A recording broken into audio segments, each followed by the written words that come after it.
How's that for a slice of fried gold? You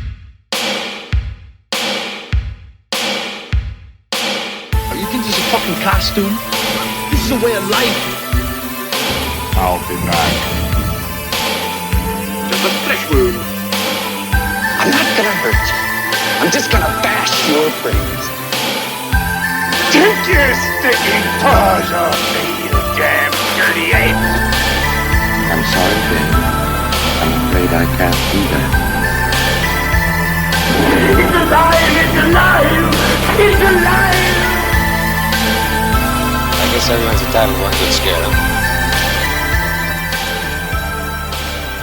Well, hello, and welcome to Cinema Shot, the podcast exploring the stories behind your favorite cult and genre films. We do all the research so that you don't have to. We're the three guys that tell you everything you need to know about your favorite movies and the people who made them, so that the next time you're caught up in a nerdy movie conversation, not only will you know what is going on, you might actually be the expert. I'm one of your hosts, Gary Horne.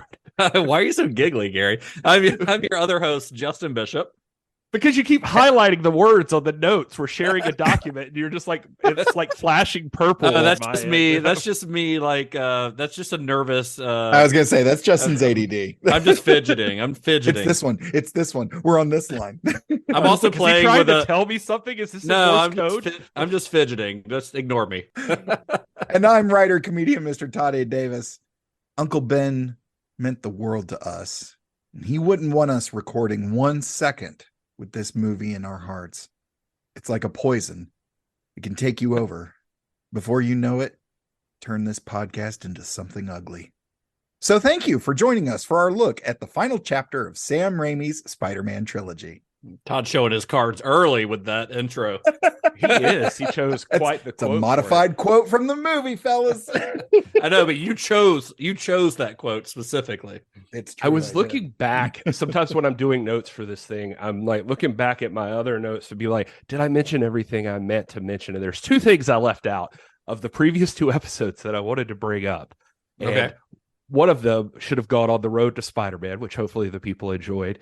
But I didn't mention that in 1996, in World Championship Wrestling, WCW, there was a character played by Brad Armstrong, who's the brother of the Road Dogg. But he was a character named Arachnoman. And he came out, and it was basically a Spider-Man costume, but it was like yellow and blue instead. And you can find it on YouTube. And like he runs in the ring and he jumps up on the turnbuckles and he does the shoot out of his arms, but it's like streamers instead of. It's so dumb. It is so dumb. That's like the Asylum Pictures version of Spider-Man. And I was looking at it and I was watching some of the YouTube and I was like, why didn't this work? And besides the obvious. Yeah, I was about to say, I don't think you need to ask that question. Apparently Marvel got wind of it though also. And we're like, no shit. No, that is not going to happen, Ted Turner. So that's funny. That was a funny one too, and also one we didn't mention in last Spider-Man episode for Spider-Man 2 that I really meant to bring up that we should have. Just how weird of a kawiki dink that the Doctor Strange references that exist in Spider-Man 2. It's super freaking weird that he goes on. For instance, there's when J. Jonah Jameson is trying to name Spider-Man, he says Doctor Strange. Yeah, or I guess Ted Raimi says Doctor Strange. And he's like, no, it's taken. But then also apparently Joe's Pizza in there too. The address of Joe's Pizza in the movie is the address of this Sanctum Sanctorum. Oh, really? Doctor Strange. Yeah. That's funny. Nice. It's super weird. Anyway, just very fun. He rounded out that story pretty nicely. Yeah, a couple of Gary facts that should have been in previous episodes, I guess. Just catching up on Gary facts. Yeah, there you go. Well, today, as Todd mentioned, we are concluding our discussion on Sam Raimi's Spider-Man trilogy. And guys, I really wish I could come in here, spend this episode talking about how Raimi was able to end his trilogy on a high note, how his third Spider-Man movie joined the ranks of films like Return of the King as this like kind of rousing capper to a great franchise. Or RoboCop 3. Well, we're getting to that category, which is, Yeah. with this film, Raimi's Spider-Man franchise joins a group of other series like The Terminator, Superman, even The Godfather, series that had a really good first film or a great first film, a really great sequel. And then somewhere along the line, as the series continued, something went profoundly wrong, like with RoboCop. Although I would hesitate to call RoboCop 2 a great sequel, but it's watchable. Yeah. Yeah, that's a good point. I get you could almost call this series the rise and fall of Sam Raimi's Spider-Man. Because after 2 incredible successes, Raimi's trilogy capper brought the franchise to a screeching halt, and not without good reason, honestly. So today, what we're going to talk about is what the hell went wrong with Spider-Man 3. Revenge is like a poison that can take us over. Before you know it, can turn you into something ugly. The suit, where'd this come from? The power. Feels good. You lose yourself to it. Whoa. Spidey, love the new outfit. Remember Ben Parker? What does it matter to you anyway? Everything. Do you want to push me away? Why would I want to push you away? I love you. You knew this was coming, Pete. I didn't kill your father. What's happening? We've all done terrible things to each other, but we have to forgive each other, or everything we ever were will mean nothing. I need your help. I have to stop it. We didn't want this, but we had no choice. We told the audience we were going to do a Sam Raimi series, and they said to us, "Are you guys going to talk about all the Spider-Man movies?" We realize now they were just trying to help us. Then Gary and I read Justin's notes, and the record button was in Gary's hand. We've done a terrible thing to you. We spent a lot of nights wishing we could take it back. We just want you to understand, we didn't choose to be this. I mean, we did, but, just come on. The only thing left for us now are the spoilers. Forgive us. I try to think about if a new listener were coming into this podcast and they heard that, would they know that was warning them their spoilers? Yeah. I think Todd's I'm slowly getting further and further away from Todd's spoiler warnings have become now Todd's acting corner. increasingly unhinged, increasingly lengthy, and less of a warning for spoilers than ever before. Right. Todd strays further and further from God's love. That spoiler warning was as bloated and unwieldy as the movie we're about to talk about. Now, say what you will, though, but I did think of this earlier because I don't know why it came into my head, but Sam Raimi, I think, is the first director to tackle 3 installments in a superhero franchise. So take it easy on him. I think at the time, Bryan Singer only had he did 2 X-Men. Tim Burton did. Joel Schumacher each did. Richard Donner did too. Yeah. Even this was after Raimi, but even Jon Favreau only did 2 Iron Man movies initially. Yeah, you have Nolan, which hadn't happened yet, but right, yeah. But prior to this, I think you're right. I can't think of any others. So poor Sam. Please let us know and send all of your hate mail to @Justin_Bishop. No, that was Gary's. Oh, sorry, that was Gary's note. You can send no, that. You're right. That's another random fun fact I decided to throw at the top of the episode, but it was just interesting to think about. I was like, nobody's done this yet. Yeah, you're right. Well, much like they had done with the first sequel, Sony began planning on a 3rd Spider-Man film before Spider-Man 2 had even been released. In March of 2004, which is about 3 months before Spider-Man 2 came out, they announced that Spider-Man 3 was already in development with a planned release date in the summer of 2007. The following January, Sony signed a 7-figure deal with screenwriter Alvin Sargent to script Spider-Man 3, and they actually included an option for him to write a 4th film as well. Now, Alvin Sargent, we've talked about him a little bit in the past on this series. Gary's talked about him a little bit more, I think, than I have. But I don't know how much we've really gotten into his background. But, at the time that he made this, or at the time that he was hired to write Spider-Man 3, he was 74 years old and a 2-time Oscar winner. He won an Oscar for screenwriting for his work on Robert Redford's Ordinary People and on Fred Zinnemann's Julia. He also got nominated for an Oscar for Peter Bogdanovich's Paper Moon. So, you know, he is nothing to scoff at. Like, this guy's a legit, I was going to say, he's not a hack. Right, exactly. And as we mentioned on previous episodes, he had been brought into the series by his wife, by Laura Ziskin, to do some uncredited rewrites on the first Spider-Man film, and then he received a sole credit for writing the second. However, on Spider-Man 3, he is one of 3 credited screenwriters, the other 2 being Sam Raimi himself and Sam's brother Ivan. Well, almost immediately after the release of Spider-Man 2, in the summer of 2004, Sam and Ivan Raimi spent 2 months working on a treatment for another sequel.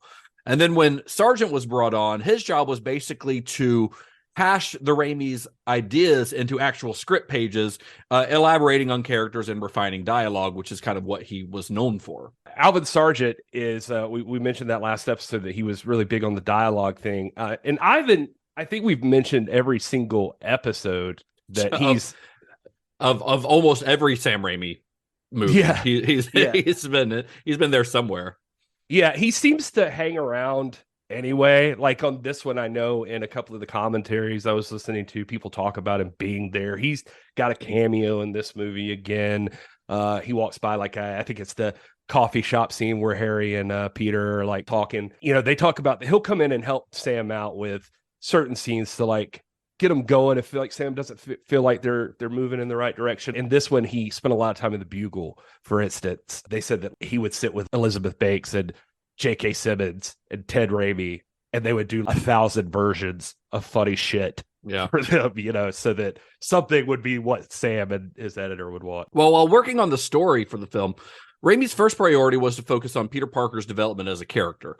The way that they kind of saw it, the way they kind of envisioned it, Peter at this point in his character arc, he really begins to see things in a very black and white way. You know, he's the hero and all the criminals that he puts away are villains, and it's like a binary. So Sam and Ivan wanted to show that things aren't that binary and that Peter isn't above these people, and that even though he's a hero, he might have a little bit of villainy, a little bit of darkness inside of him, and that the others, you know, even though they're criminals, they might have a little bit of humanity in them.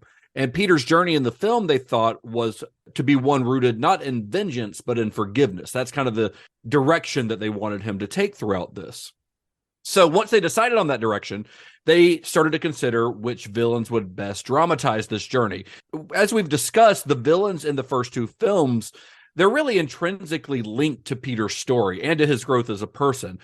So they tried to take this same approach with the third film as well. They wanted to find a villain whose own story could somehow be linked to Peter's and help Peter grow as a character. And they finally settled on the Sandman, which is a classic character from Spider-Man's Rogues Gallery, one that was a big part of the comics that Raimi read growing up.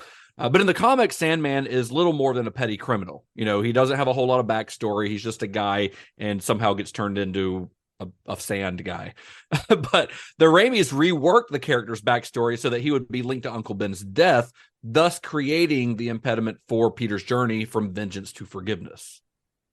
Sam Raimi says like him and like Toby, Grant Curtis, and not Sam Raimi, but Laura Ziskin also says that all 4 of them are like they've been pretty much on the Sandman train since the first one. They said like Sam's always been interested in the Sandman. They said like during press interviews for the first 2 Spider-Man movies, Raimi and Maguire, you can find references to them mentioning Sandman as a villain that they'd want to see eventually. So and that makes sense because I mean Sandman, when you read through like the old comic, he's one of the more repetitive characters that shows up. Him and Doc Ock, and I would say like maybe rivaled by the Vulture, who we'll talk about. But you know, that you can see why Sam would be interested in him. Not sure how I feel about the connection to Ben. I mean, none of these characters in those older comics had as much backstory as Sam gives them in the movie, so it makes sense he would want to flesh that out. But yeah, I think I mean I've got my opinions on that plot point as well, which we'll get to when we discuss the film here in a bit. But I don't think that you're right. The characters in the comics aren't like as closely linked to Peter as they are in the movies, but it makes more sense in a movie. In a comic, you don't have to do that necessarily, especially the way comics were written back in the 60s and 70s when the character, made its first appearance. But that was really it. Once they came up with the concept, they decided this is what it's going to be. It's going to be about Peter and Mary Jane and the Sandman. We're going to work to resolve the storyline with Harry that's been building since the first film. You've got Sandman is your villain, although, there was still the plan on turning Harry into the new Goblin, but Sandman's the main villain. And of course, there were other ideas along the way. At one point, Raimi had worked the Vulture into the story.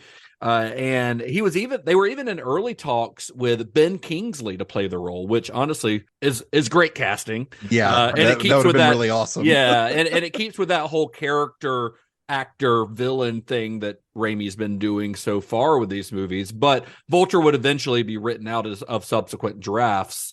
But that's basically the story that Raimi had settled on at that point. It's kind of crazy. Vulture must have lasted pretty far along, because even in stuff I was reading, Thomas Hayden Church references him a good bit as part of the story when he came on board. He said that he remembers thinking about that there was a scene with him. I specifically remember they made a handshake deal to get out of prison. Basically, they're like cellmates or something. Well, they had everything planned out in a way that they thought was pretty satisfactory, right? This is a great way to move forward and do a third act in this trilogy. And then Avi Arad comes in and screws it all up. I'm only saying that I kind of half jokingly. When people talk about the behind the scenes struggles on Spider-Man 3, Avi Arad tends to be painted as the villain. He's this producer who comes in and forces his ideas on the director, and those ideas end up screwing up the movie. And while that version of the story isn't entirely wrong, it's not undeserved that he's kind of painted as the villain, although he obviously had no villainous intentions. The full story is a little more complex than that. See, the script that Raimi and his brother were working on featured the character of Eddie Brock, but it only featured Eddie Brock. It did not feature his alter ego Venom, although, Eddie Brock's inclusion in the script does allow the option for him to be turned into a villain in a future film. It's setting things up for later, which is not a bad idea. But Arad convinced Raimi to use Venom as the film's second villain in Spider-Man 3, which was kind of against Raimi's better judgment. You see, Raimi had not grown up with Venom. We've talked about Raimi's background with these comics, and he grew up reading the classic Stan Lee, Steve Ditko Spider-Man comics. So his favorite villains were classic Spidey antagonists like the Green Goblin or the original Sinister Six. You've got Doc Ock, Sandman, Vulture, Mysterio, Kraven the Hunter, and Electro. Those are the guys that he grew up really reading. Look at Justin with that knowledge. I like that. But the character, I do read comic books. The character of Venom wasn't created until the late 1980s, and he made his first full appearance in The Amazing Spider-Man number 300, which was released in May of 1988, so pretty late in the game. But it didn't take long for Venom to become one of Spider-Man's most popular and most recognizable villains. So Avi Arad saw how popular Venom had become in the comics and in the animated Spider-Man TV series, but probably most importantly to Arad, he'd also seen just how successful the character was in toy sales. And remember, toys, that's how Arad got into the superhero business to begin with. Yeah. So to him, the character having great toy sales meant more tickets being sold for Spider-Man 3. That's how that translated to him. And the thing is, as much as you want to paint Avi Arad as a villain for this, he's right. It did translate to more ticket sales. We'll discuss box office numbers later on in the episode, but Spider-Man 3 is actually the highest grossing film in the entire series. And that's partially due to the popularity of the franchise itself up to that point. But adding a fan favorite character like Venom into the mix absolutely affected the film's revenue. Even if it might have hurt the film creatively, it did equal box office dollars. Yeah, it just seems like that was something that kind of, hindsight being 2020, okay, it's gonna make money. It's Spider-Man, it's gonna make money. Sure. Let's hold off. Let's hold off and do that in the fourth one. Yeah, let's tee it up and then knock it out of the park. Exactly. But Arad managed to convince Raimi to include Venom because he basically convinced Raimi that this is what the kids want. This is what the fans want. They want to see Venom. They love Venom. And he wasn't wrong. I mean, people did want to see Venom, but I think people wanted to see Venom done properly, you know. But Raimi, again, against his better judgment, he went along with it despite not liking the character of Venom at all. And you can feel that, I think, in the film. You can feel that he's kind of just doesn't care about that character very much. In 2015, Raimi appeared on the Nerdist podcast, and he said, quote, "I tried to make it work, but I didn't really believe in all the characters, so that couldn't be hidden from people who love Spider-Man. If the director doesn't love something, it's wrong of them to make it when so many other people love it." I'm with you that it's easy to paint Arad in a bad lighting, but he's looking out for Marvel's interests too. Like sure. he's looking out for that, and we've seen him. We talked about it in like part 2 that he takes up in certain points where we agree with him, like with Doc Ock being a young love interest for Mary Jane. You know, right. So like he's got good ideas too. He obviously just wants Venom because, I mean, we mentioned it briefly in like part 2, but like people were asking for Venom. Venom's like the most demanded. As much as I don't know why I don't want to admit this, but I think that it's kind of true. Like Venom might be the most popular villain that Spider-Man has. I think he is. I mean, I think at this point in time, Venom is probably the most popular Spider-Man bad guy. Yeah, and I listened to Arad talk about this, and for him, the reasons he wanted Venom so badly was, you'll notice he never says toy sales, but you're right. But he never specifically says it. But it's when asked by Grant Curtis in one of the commentaries why he was so adamant that now was the right time, he says, quote, "I think for me, one, Venom represents the ultimate danger for Peter and Spider-Man because the symbiote transfers everything, all knowledge about Peter to the wearer. 2, the way we would get there is by him being a mirror image of Spider-Man. He could be how Spider-Man ended up on a bad day, a cautionary tale. And in all fairness, I think Sam is an early Spider-Man lover. Venom came in later, and it took him a little while longer to get his arms around the character. It's a known fact. The other thing, though, is by movie 3, we needed newness. We needed stuff that really set the movie ahead and apart. Venom is arguably the biggest, most interesting villain Spider-Man has, and Alvin Sargent was instrumental, at least for me, in showing that Venom can be fascinating. And originally for me, Eddie Brock wasn't, but he made Eddie Brock fascinating. And that's arguable, but you can tell from interviews after, like Sam just isn't sure, but like he kind of settles in. He really wanted Peter to have to deal with, you mentioned this, but like his whole thing, I think what he tried to do was like, he had this idea of like, there was this pride aspect of being Spider-Man, what you touched on. I mean, I found a quote like Sam saying, the most important thing for Peter right now has to be that he learns this whole concept of him as the Avenger or him as the hero. He wears this red and blue outfit with each criminal he brings to justice. He's trying to pay down this debt of guilt that he feels about the death of Uncle Ben. He considers himself a hero and a sinless person versus these villains that he nabs. We thought it would be a great thing for him to learn a little less black and white view of life and that he's not above these people. And so there was that like sinless thing. He wanted him to learn there's the mix. You talked about this, but anyway, clearly he worried less about trying to deliver that story subtly now. He was just like, well, we got the black suit. We'll just, that'll it's a shortcut. It's a shortcut. Yeah. Well, another addition to the story that came at the suggestion of Raimi's producers was the inclusion of Gwen Stacy. See, the Raimis had written a scene where Peter and Mary Jane go out to dinner. There's another woman there in the restaurant. She recognizes Peter, maybe gets a little flirty with him, and then Mary Jane gets jealous. It was actually Laura Ziskin who suggested that they make that woman Gwen Stacy. And so Raimi told Ziskin, it's like, I don't think I should because, this is a direct quote, by the way, I don't think I should because really Gwen was introduced before Mary Jane in the comic books, and now I'm introducing her later, and she's not even in high school anymore. She's in college. And I'm afraid if I introduce Gwen, the fans will have all these expectations, which we're not going to deliver in this picture. Meaning, spoiler if you haven't read like a 40-year-old comic, but Gwen Stacy dies in the comic books before Mary Jane's ever introduced. So that's what he's referring to as far as fan expectations. But Ziskin was able to convince him essentially by saying, hey, we're putting her in here.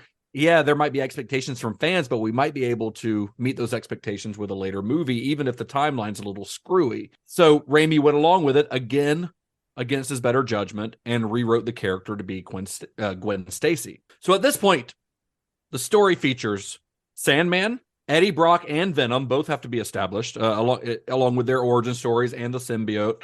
Harry Osborn, who needs to turn into a supervillain himself at some point, the continuation of Mary Jane and Peter's story, and the inclusion of a possible second love interest with Gwen Stacy. Well, that's too much. Yeah. It's a lot. It's way too much. So as he was trying to turn all of these ideas into a script, Alvin Sargent found that there was so much being crammed into the story that he might actually need to split it in half, turning it into 2 movies. And he toyed around with this idea for a little while, but it was eventually dropped because he couldn't figure out how to create a successful climax for what would have been the first film, because the first film still has to function as its own film. Yeah, I mean, and that's saying something when you've got a multiple Oscar-winning writer who looks at what you're trying to do and basically is just like, I don't know. Throws his hands up like, I don't know, guys. I got nothing. I don't know if I can do anything with this. That should have just set off so many alarms. That's a red flag. So many red flags. Yeah. And supposedly he worked his ass off to try to figure it out, but damn. Apparently one example, I mean, there was some stuff in there that you could have played with. Like an early draft of it I was reading about had like more about the symbiote, like John Jameson from the second one. He would come back and he had been to space. He comes back and the symbiote's a stowaway there, but because Sargent's having to trim all the fat now, like he's just like, oh, it's a fucking meteor lens. Yeah, which is so goddamn lazy. Like, you know, like having John Jameson bring it back on by mistake ties it into the rest of the franchise, makes more sense. Honestly, if you're going to split it into 2 movies, you make the first film, you can introduce the symbiote in that way, probably. You can introduce the character of Eddie Brock, but still have the main focus be on the Sandman. And then the finale can just be Spider-Man stopping the Sandman, but you've still got this thing in the back of your mind where you know this black goo is on Earth. You know that Eddie Brock is trying to, you know, screw things up for Peter, and you can move all the other Venom stuff into the 4th movie, like where he actually turns into Venom and gets the black Spider-Man gets the black suit and all this stuff. You know, you could have just made this a story about finishing up the Harry arc and doing the Sandman stuff, and then it would have solved a lot of problems, to be honest. And I haven't won 2 Oscars, but I could tell you that. Yeah. Well, it's I don't know. Sargent's just doing his job. He's just like, it's a lot of people just doing their job. And, he's also got people that he has to answer to. A bunch of bootlickers is what's going on here. And if Abia Rod is insisting that Venom's in this movie, well, you can't take him out necessarily, you know. And I'm not with like, I think Venom's cool too, as much as some guy. I was going to say the next guy. I mean, there's some people that are way too bullish on Venom and Carnage and all this other bullshit, but I do like Venom fine. And yeah, I'm fine with Venom. And so, yeah, I mean, he can be cool. And I don't even agree with the Rod. I think the whole idea of Eddie Brock, I mean, the story is similar in the comics, and you could make that into something where you care about him as a character too. It can be done. It could be done. Well, with the addition of several new characters, this also meant that Raimi had to find several new actors to fill out the cast. So, of course, he's got all the people, you know, all the regulars from the first film. I won't bother listing them all. At this point, you've listened to these episodes and you know who plays Spider-Man and Mary Jane. But in the role of Sandman, Raimi cast Thomas Hayden Church, who had recently impressed Raimi with his Academy Award-nominated performance in Sideways. Of course, before Sideways, he was more of like a TV sitcom guy. He was on Wings and Ned and Stacy and stuff like that. Topher Grace, another sitcom guy, was cast as Eddie Brock, and Bryce Dallas Howard was cast in the role of Gwen Stacy. And she was cast pretty late in the game, a couple weeks before the shoot began. She was cast on like January 4th or something, and they started shooting like January 16th. Like she had very little time to get ready for this. And it's funny, she actually found out later that she had been 2 months pregnant while they were filming Spider-Man 3, including, I mean, she does a lot of stunts in this movie. Like she's on harnesses and stuff, like the scene with the crane knocking off the floor of the building. Like she's dangling 30 feet in the air from a harness while 2 months pregnant. And she had no idea. She said that, I mean, understandably kind of freaked her out when she found out later on. That whole scene is so nutty. And another nutty thing about it is, so one of the producers, Joe Caracello, he was on that sequence, and he was an executive producer on Spider-Man 2. I don't think we ever mentioned him, but there's always so many people involved in this. Anyway, that scenes of the office, the physical interior stuff, especially that whole sequence had come and gone from the script several times, apparently. And by the time it was filmed, this was at the end of the shoot. And then they were like, we don't have enough time to do this. Apparently, what Joe was good at was crunching time and figuring out answers. So they said, he told them, just get me first and second unit both to be on it, and we'll film part of it at day and part of it at night. And we'll just first unit signs out, second unit signs in. And they're like, well, the actors, they can't work 24 hours a day, Joe. Right. And, and so how did they fix that, you say? Well, Bryce Dallas Howard and Steve Valentine, you're on the right track. Bryce Dallas Howard and Steve Valentine, who plays the photographer in that scene, did work a lot for that. But all the other actors in that scene are twins. Are they really? Yes. I love that. So weird. Wow. That is so strange. So they just, they would sign out and their twins would sign in. Wow. Go to work. And, that's pretty funny.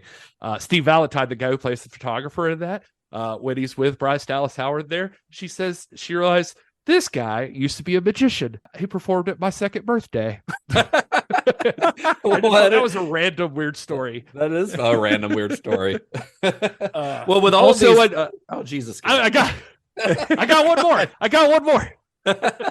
Also, weird enough, I know these could be fun facts, but I got other fun facts, so you're getting them now. You can sprinkle fun facts all throughout the episode. It's fine.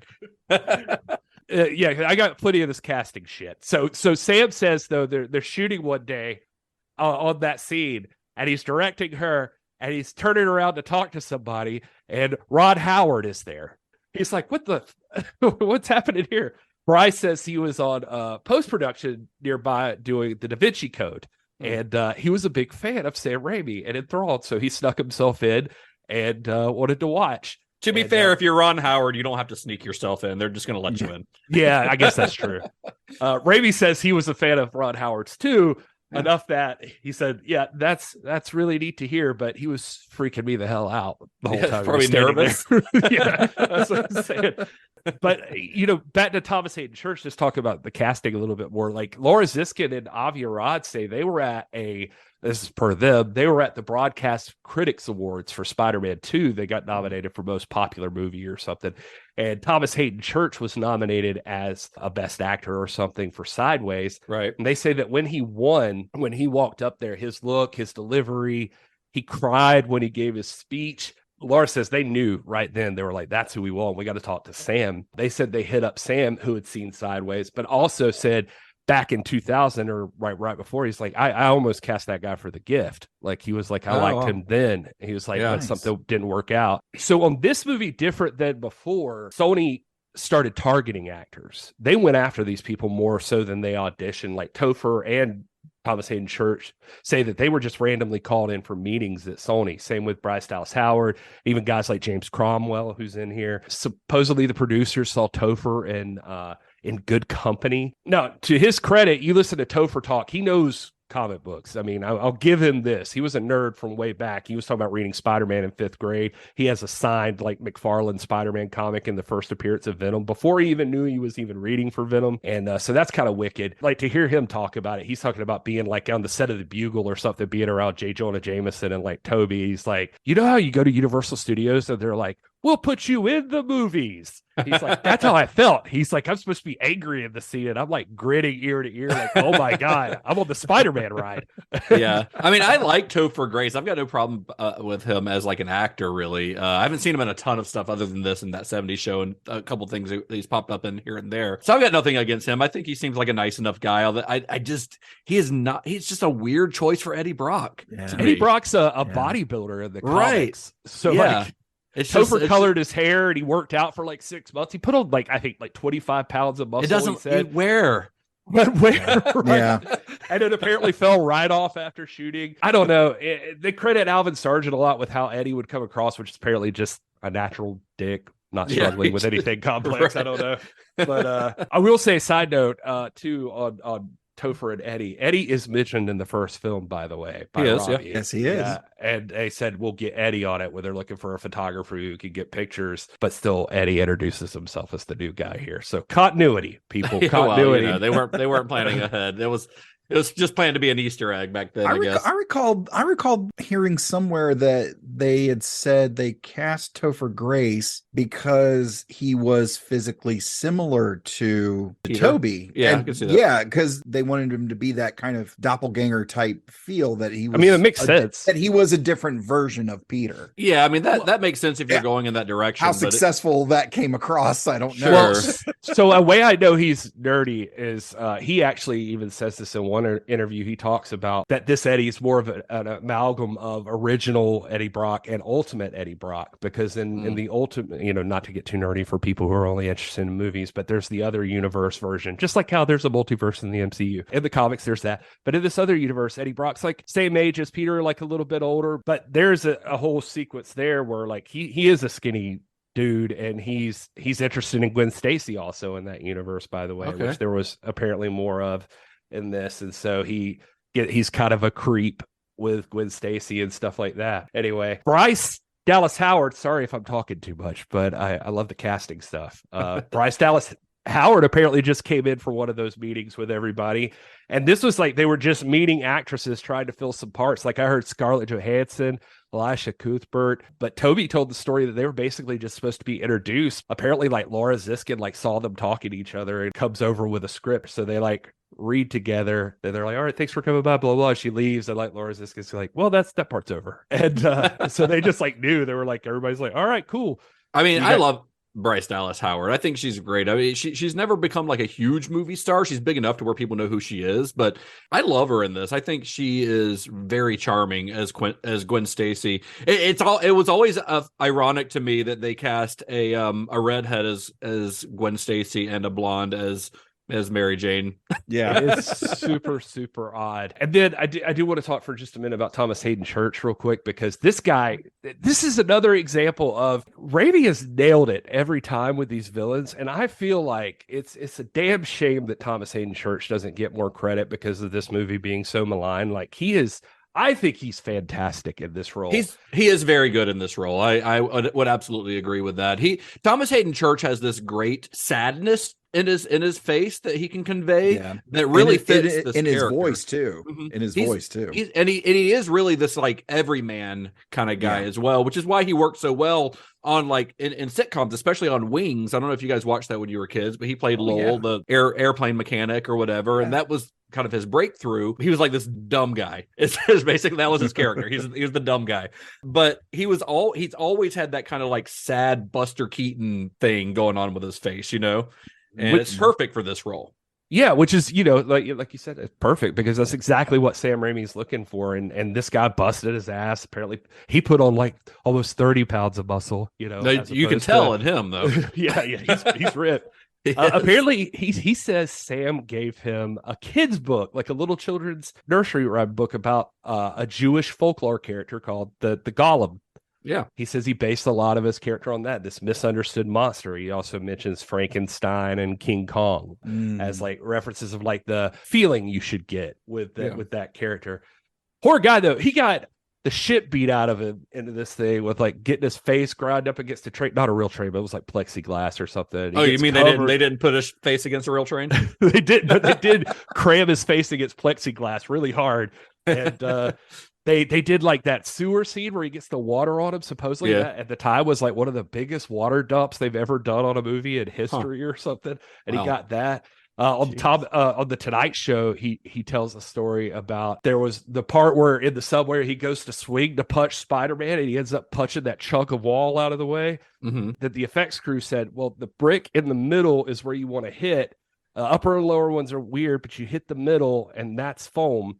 And so he goes to do it, but they had not replaced the brick yet with the foam in the scene. Somebody forgot, and he broke 3 knuckles on his hand. I don't know. You got to be in shape on a Raimi movie because there's still stories in this one about like, with the spitballs and the light shining in Toby's eye, like when he's sitting in the classroom. That's Raimi. Of course. Of course it is.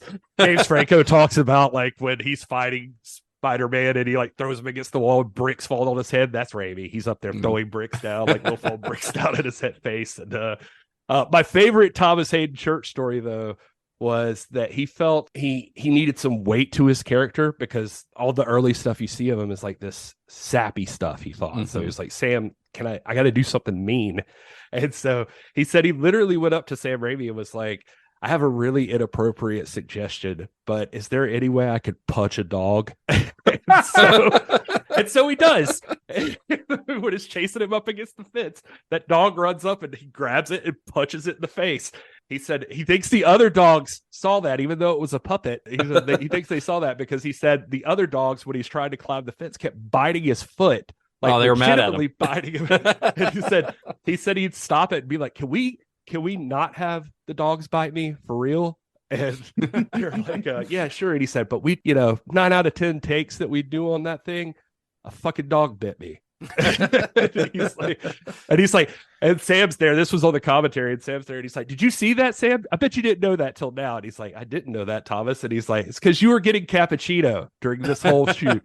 And he was like, and I bet Sam's probably sitting over there like, was I though? I'll shut up about casting after just mentioning this real quick too. Cliff Robertson's final role. It was good to see him back. Did not realize that, but he died shortly after this, I think. It's a few years after this. Yeah. I think he died in 2011, but this was still his last role that he ever filmed.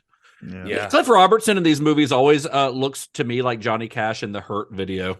You're right. Oh my God. Every time I see him, I was like, he looks like Johnny Cash right before Johnny Cash died. I love these like little cameos, like him coming back though. It gives that depth. Like, Camera Girl is Emma Raimi. That's Sam Raimi's daughter. Oh yeah. What about the kids who say like "wicked cool"? Those two little kids. Those have got to be somebody's brothers or sons. I did not or something. hear, but maybe I know at the because they are not professional actors. I will tell you that. at the performance when like Mary Jane realizes she's getting replaced and the other girl's singing or whatever, the person at the piano like standing there giving notes is Christopher Young, the guy who's the composer. If you look at the funeral for Harry, Flash Thompson's there, Joe Manganiello. He's hanging out. We will never say his name correctly. Let's just no, 100% not. Joe Manganiello. I don't think that's right. I don't think that's right. It's either. Manganiello. I don't think it is. Yes, it is. He's a D&D guy. Like I've seen tons of interviews with him. It's Joe Manganiello. I don't think it is. It never hit me that Willem Dafoe was in all of the movies. All of them. He's in every single one. He must be tied for like second, I guess, in appearances in Spider movies, because I think Holland probably has number one now. Well, if you count the Avengers movies and things like that, yeah. Yeah, but like Toby and Willem Dafoe show back up in the universe later. But our boy Bruce Campbell's back in a cameo, finally a sympathetic character. It's a great cameo. Yeah, Laura Ziskin, this was apparently her idea. Apparently when she was starting out in Hollywood, she was working on the Newlywed Game. And that was one of her first gigs when she was young. And every night she said she'd have to audition like 10 couples to get on that show. And she said literally 9 out of 10 of those couples would come in and they would have the same story. One couple would come in and be like, well, you'll never believe how he proposed to me. I got a glass of champagne and the ring was below, like at the bottom of the glass. It's like, then another couple would come in like, well, my husband did the craziest thing. I got a glass of champagne. Let me tell you, as someone who has worked in the service industry for a very long time, don't do that to anyone that works in a restaurant. Don't put that weight of like your fucking proposal on a service industry worker. I remember working at PF Chang's years ago, and somebody wanted to, they had like a custom fortune cookie that had a proposal on the little fortune thing, and they wanted us to like bring that out to them at the end of the meal. I'm like, this is not my responsibility. Like, this is your thing. I don't. The make or break of your proposal. Here's the thing: if you're proposing to your potential spouse in a PF Chang's, you're getting divorced in 2 years. That's it. That's what's gonna happen. Maybe it's her. For more relationship advice, please tune in. I will say this, Justin Bishop. We always kind of dance around him, but I will say this: James Franco in this movie, I actually watching it, I have to give him props that I think he did a great job. I finally think he gets a chance to shine in this one. A little bit towards the end, especially. I think I think he's charming when he needs to be and sympathetic when he needs to be, and he looks... Franco's a great actor. I mean, you can say what you want to about some of his personal life stuff, and you would be within reason to. But as an actor, he is really good. I mean, I rewatched Spring Breakers recently, which is probably my favorite thing that he's done as far as like his role in it, and he is like. He's just incredible. He's very good. Yeah, and I think we touched on some of that in like the first one about him being a dick. But this guy apparently he like learned how to make a perfect omelet ahead of that cooking scene. And Greg Curtis had a great story about them doing the twist. Like that was something Franco was not prepared for. He did not know how to do the twist. And like apparently they were shooting the hospital stuff at the same time, like with Toby, and Sam was over there, and he came over to the apartment set to make sure that Franco and Dunst knew how to do the twist. Franco did not, so Sam Raimi had to teach James Franco how to do the twist. And so Greg Curtis, Greg Curtis is like, it is an image that will never leave my brain. It's like, it's so frightening. Sam Raimi doing the twist. I love it. They tell this story too, which I thought was really stupid, that apparently like in the second movie, they were talking to Franco about doing the next movie, and Sam was like telling him, oh yeah, we're going to have you live in a high rise and you're going to be like a Playboy villain. And you're going to have women underneath you that are like the goblets. You'll be the Greek goblet of the goblets and all this. And they were disappointed that that's not really what he did. Yeah, I'm not. I think that they made a good decision. That's one of the few good decisions they made on this movie. So. Well, anyway, so that's all. With all these new cast members, surely there's some crossover with Todd's preferred cinematic universe, which is Star Trek. Yeah, we've got a few folks we've mentioned previous episodes returning. We've got Bill E. Rogers, Tim Storms, and of course Kirsten Dunst. But hardcore Trekkers will of course recognize James Cromwell, who's playing Captain Stacy. He did 3 episodes of Next Gen. He did season 4, episode 6 of Deep Space Nine, and 3 appearances as the inventor of warp drive, Dr. Zephram Cochrane. That was in Star Trek First Contact, Enterprise, and an episode of Lower Decks. Well, we celebrate James Cromwell, or sorry, Zephram Cochrane. I apologize. I love James Cromwell though, and that character. Can't any of us say his name? I don't know what's going on here. We just all had strokes at the same time. That character was originally just this like random police officer character who was kind of on the peripheral. And then when they decided to turn the girl in the restaurant into Gwen Stacy, they of course rewrote him as Captain Stacy. Of course. Yeah, I bet they would have gotten a smaller name for the role had it not been Captain Stacy. It wouldn't have been someone as big as James Cromwell. I did it again. Yeah. Then we've got Becky Ann Baker as Mrs. Stacy. She was in season 3, episode 7 of Star Trek Voyager, Sacred Ground, which was directed by Robbie McNeil, aka Tom Paris. And then we've got Terrell Clayton as one of the test site technicians. He did 3 episodes of Voyager. Greg Daniel as the precinct detective. He was in season 6, episode 21 of Voyager. Live Fast and Prosper, which sounds like a Star Trek crossover with the Fast and Furious franchise. It does. That's for the real hardcore trekkers. Exactly. Yeah, it's all about family. That episode was directed by LeVar Burton, aka Geordie LaForge.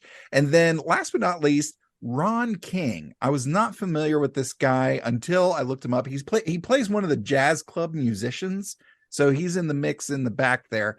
But he was actually the farmer in the pilot episode of Star Trek Enterprise. So I think he might be, chronologically speaking, the first human you see in Star Trek. So fun little bit there. And that's everybody in Star Trek.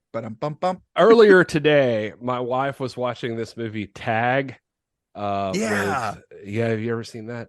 That's fun. Anyway, you randomly just made me think of this because who is it? Is that the character Reggie? There's a scene where they flashback and he's getting a girl to like ride him in the back seat of a car, and she's like on him, and he's just like, "Oh yeah, tell me I'm LeVar Burton. Tell me I'm LeVar Burton." Stupid. But it's the first thing I thought of now when you mentioned it just a second ago. Not Reading Rainbow, not Roots. Well, principal photography began on January 16th, 2005, and most of the shoot, like on the previous films, took place in Los Angeles. Although in the spring of 2005, the production actually briefly moved to Cleveland, Ohio, of all places. It was for a couple of reasons. So the Greater Cleveland Film Commission, they offered production space at the city's convention center at no cost. They're like, you can come in, this can be your production offices and stuff. We'll give it to you. You don't have to pay for it. While in Cleveland, they filmed the fight between the Spider-Man and the Sandman that takes place in the armored car. You know, when they're the armored car barreling through the city, just knocking cars every which way. The reason they chose Cleveland is because of the sheer amount of road space that would have to be blocked off in order to film this scene. It's a very stunt heavy scene, and it goes on for several blocks. So they obviously would have preferred to do it in New York or Los Angeles, but the city would not let them. Neither one of those cities allowed them to do it. They told them no because they didn't want to block off that much of their downtown. But Cleveland said, hey, you guys can come here. They filmed it on, I think it was Euclid Avenue in downtown Cleveland. And the thing is, that section of downtown Cleveland was built in the same era as a lot of downtown New York. So the architecture was actually very similar. So it made it a lot easier to turn it into downtown New York City. Here's a fun fact. Yeah. Fun facts with Todd. Yeah. The car chase in Winter Soldier was also shot downtown Cleveland as well. So it's another Marvel connection.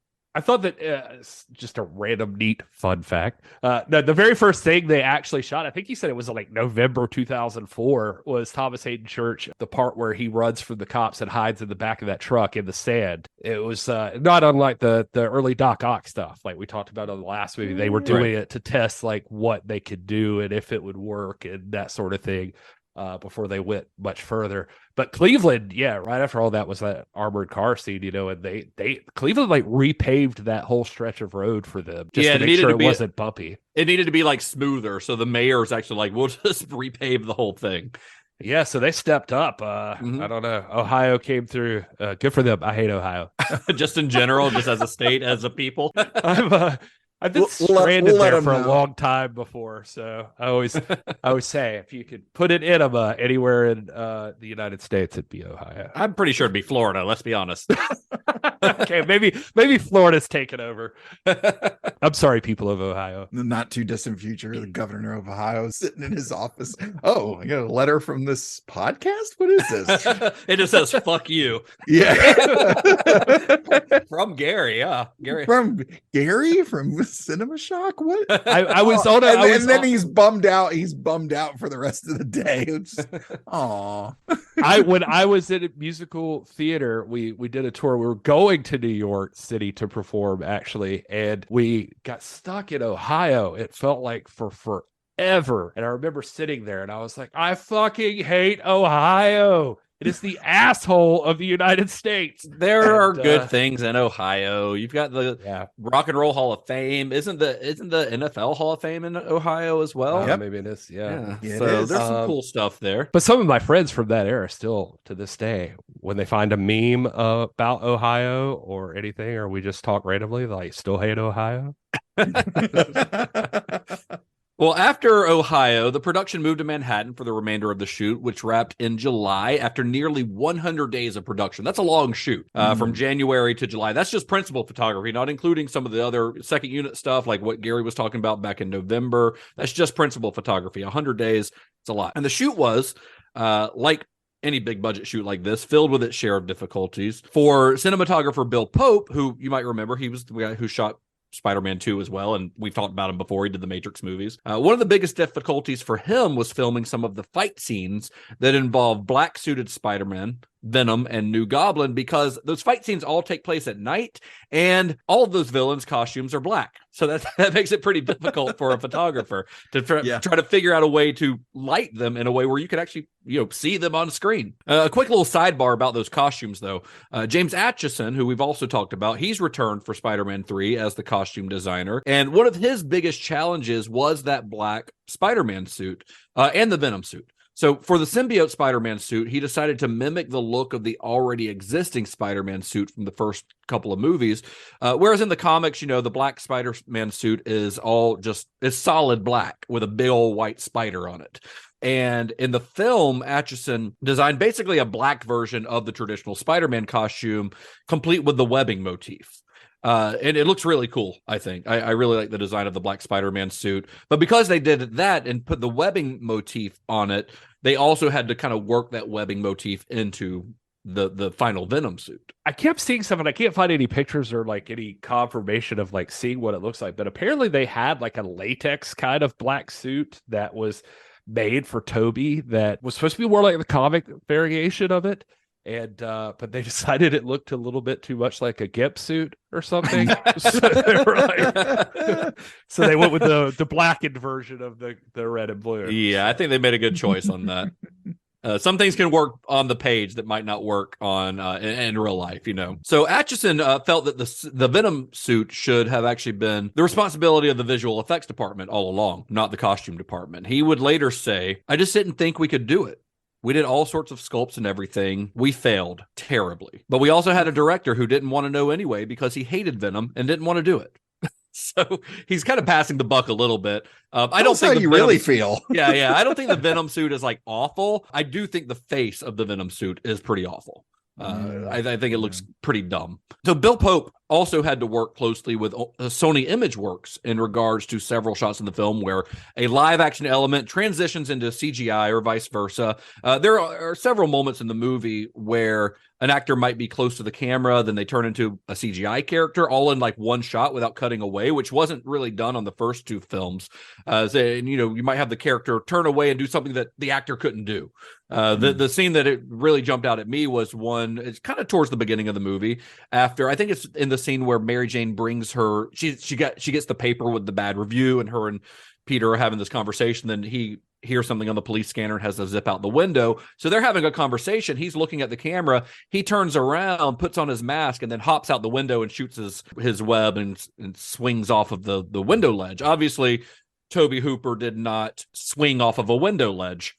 And that God bless Toby Maguire. I was going to say, God bless Toby Hooper if he tried. Did I say Toby Hooper? You said Toby Hooper. Oh man, you guys just see where my brain is at all times. I'm not even going to re-record that. I'm just going to leave it in there. No, you want Spider-Man versus Leatherface. I know I've got that on the brain. Nice. Toby Hooper almost made a Spider-Man movie, so it's true. It's a connection. Yeah. Anyway, Toby Maguire transitions from on set Toby Maguire into CGI Spider-Man all in one shot, which is honestly very impressive. It looks really good. So that was kind of a new technique for this film. And for shots like that, they used a combination of motion control cameras, motion control bases for the actors, blue screen, CG, plate photography, live stunts, on and on and on. What looks like a fairly simple shot in the final product is actually an incredibly complex mix of elements that has to go through several units before being completed. It really makes you appreciate the amount of work that goes into a movie like this. Another thing that they had that was kind of a challenge to shoot was the sand. It's one of those things that you don't really think about when you're watching a movie. Something I probably would never have thought about before doing the research for this episode, but even choosing a specific type of sand becomes like a whole thing in a movie like this, because there are hundreds of different types of sand. You can get sand off the beach in, Hawaii. It's going to look different from the sand in Arizona, which is going to look different from the sand in Myrtle Beach, South Carolina, because that one's filled with heroin needles. Yes. It's a different texture. Yeah. We don't lead into hate for any one state. No, we can even hate our own. It's fine. Yeah, I was going to say, we hate our state just as much. So someone in this movie had to choose exactly which sand to use. That's like a decision that had to be made. It had to be something that read as sand on screen, because some sand might be too fine and you might not be able to really see the grains on screen once you photograph it. It had to be something that moved through the frame easily for scenes where it has to kind of shift and move around. And it had to be a texture that could be easily recreated by Sony Imageworks using CGI. So to understand how the sand would look on screen, they had to conduct a bunch of experiments using about a dozen different types of sand. They would film it splashing. They would shoot it at stuntmen that were like dressed up as Spider-Man. They'd pour it over ledges. Just anything that the sand might need to do in the movie, they would try to recreate like on blue screens. And the results were then mimicked using CGI to create the visual effects for Sandman. It's kind of cool. Then in the end, the primary sand that was used, when the non-CGI sand, but this is what they were using on set, was actually dried ground corn, or ground dried corn, I guess I should say, which I don't know, is that grits? That's grits, right? Stone ground corn. So yeah, yeah. But apparently it was used because it had a grain. It was a larger grain than just traditional sand, so it read as sand a little bit better on screen. But it was also extremely lightweight compared to real sand. So it could be used in scenes where an actor needs to be buried under the sand because you don't want to crush or suffocate your actors. Greg Curtis, producer Greg Curtis, he is the security guard in the back of the armored car. He says it's ground up corn cobs is how he corn describes cobs, it. the cobs themselves. All right, yeah, that's what he says. But so not grits. So not as tasty, I guess. It makes for a better story if we're going with like a Southern Spider-Man who's, fighting. Since like 5 minutes ago, I've been still picturing Sandman with like heroin needles poking out of him. So, but yeah, it is weird to hear him talk about it because he says like in the back of the thing, he's like, "Oh, this is ground up corn cobs because I got covered in 400 pounds of it. That's easier than 400 pounds of sand." And I'm like, 400 pounds is 400 pounds, bro. Yeah. That's like that. Would you rather carry 400 or like 100 pounds of bricks or 100 pounds of feathers or whatever? It's still 100 pounds. Yes, 100 pounds. Well, on the visual effects side of things, Scott Stockdike stepped in as the film's visual effects supervisor. Now, he had previously worked alongside visual effects designer John Dykstra on the first two Spider-Man films. He won an Academy Award for his work on that alongside John Dykstra. They both won an Academy Award for their work on Spider-Man 2. And when Dykstra declined to work on Spider-Man 3 in favor of a Hot Wheels movie for McG that never came to be, he must just be really into cars, I guess. But once he stepped down, Stockdike took on a leadership role in the film's visual effects department. Dykstra dodged 2 bullets then. He wasn't in I guess so. the Hot Wheels. And let's not judge a movie before it's made. The Hot Wheels movie, that's fair. Hot Wheels movie by McG could have been a masterpiece. We never know. That's true. McGee's a hard worker, so I don't know. Like they spent weeks just making sand do anything you could think of. They said like making waves, burying people in it. It's insane to think about this, but the first Sandman transformation took something like 6 months to make. It makes it even more insane when you think about the fact that they also had to include Venom in all this. And yeah. Don't get me wrong, even dumber to think about is both characters, I would say, probably have like similar enough abilities. Yeah. So we too go similar to be in the same movie. Yeah, exactly. We go from 2 movies that made insane amounts of money that just used prosthetics and practical effects as much as they could to now 2 CGI heavy villains, 2 characters who basically can't be created without heavy CGI use. Exactly. I mean, when I was listening to the commentary, they asked Scott, what did you say to us when we asked you how you were going to do it? And he was like, I said, we're going to hire a lot of smart people and have them work many hours. He said the birth of Sandman took like 37 terabytes of data to get done for 2 minutes of footage, while the other movies entirely never got over 4 terabytes. Wow. And it wasn't, I mean, they just went bigger on everything. They tried to go bigger on everything because it wasn't even just Venom and Sandman, by the way. Like Sandman always wanted, apparently, like one of his big things for part 1 is he wanted an aerial joust with the Goblin and Spider-Man going through the city, and they just couldn't get it done in the original, supposedly. So now they were determined they were going to give him that. And same with the final battle. Sandman originally apparently planned for Goblin and Spider-Man to fight on a skyscraper at the end of the movie, and they just couldn't make it happen. Now, I will say Scott Stockdike, sorry. They did use like practical overlaid with CGI where they could do it. It's just hard with like Sandman and Venom on a lot of that stuff. But I think in this movie, over 1,000 people worked on the film.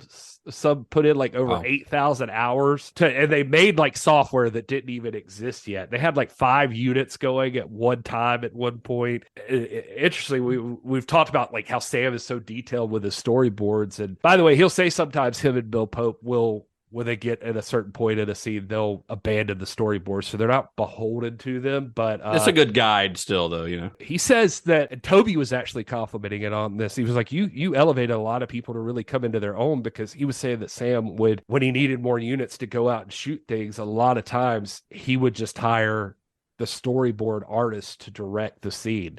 Well, yeah, they had something like 7 units going at once, and Sam Raimi having to zip between back and forth all the time. Like that's got to be an incredibly difficult way to direct. Yeah. What do you guys think about the Sandman, like as far as the visual effects on the Sandman, do you think they pulled it off?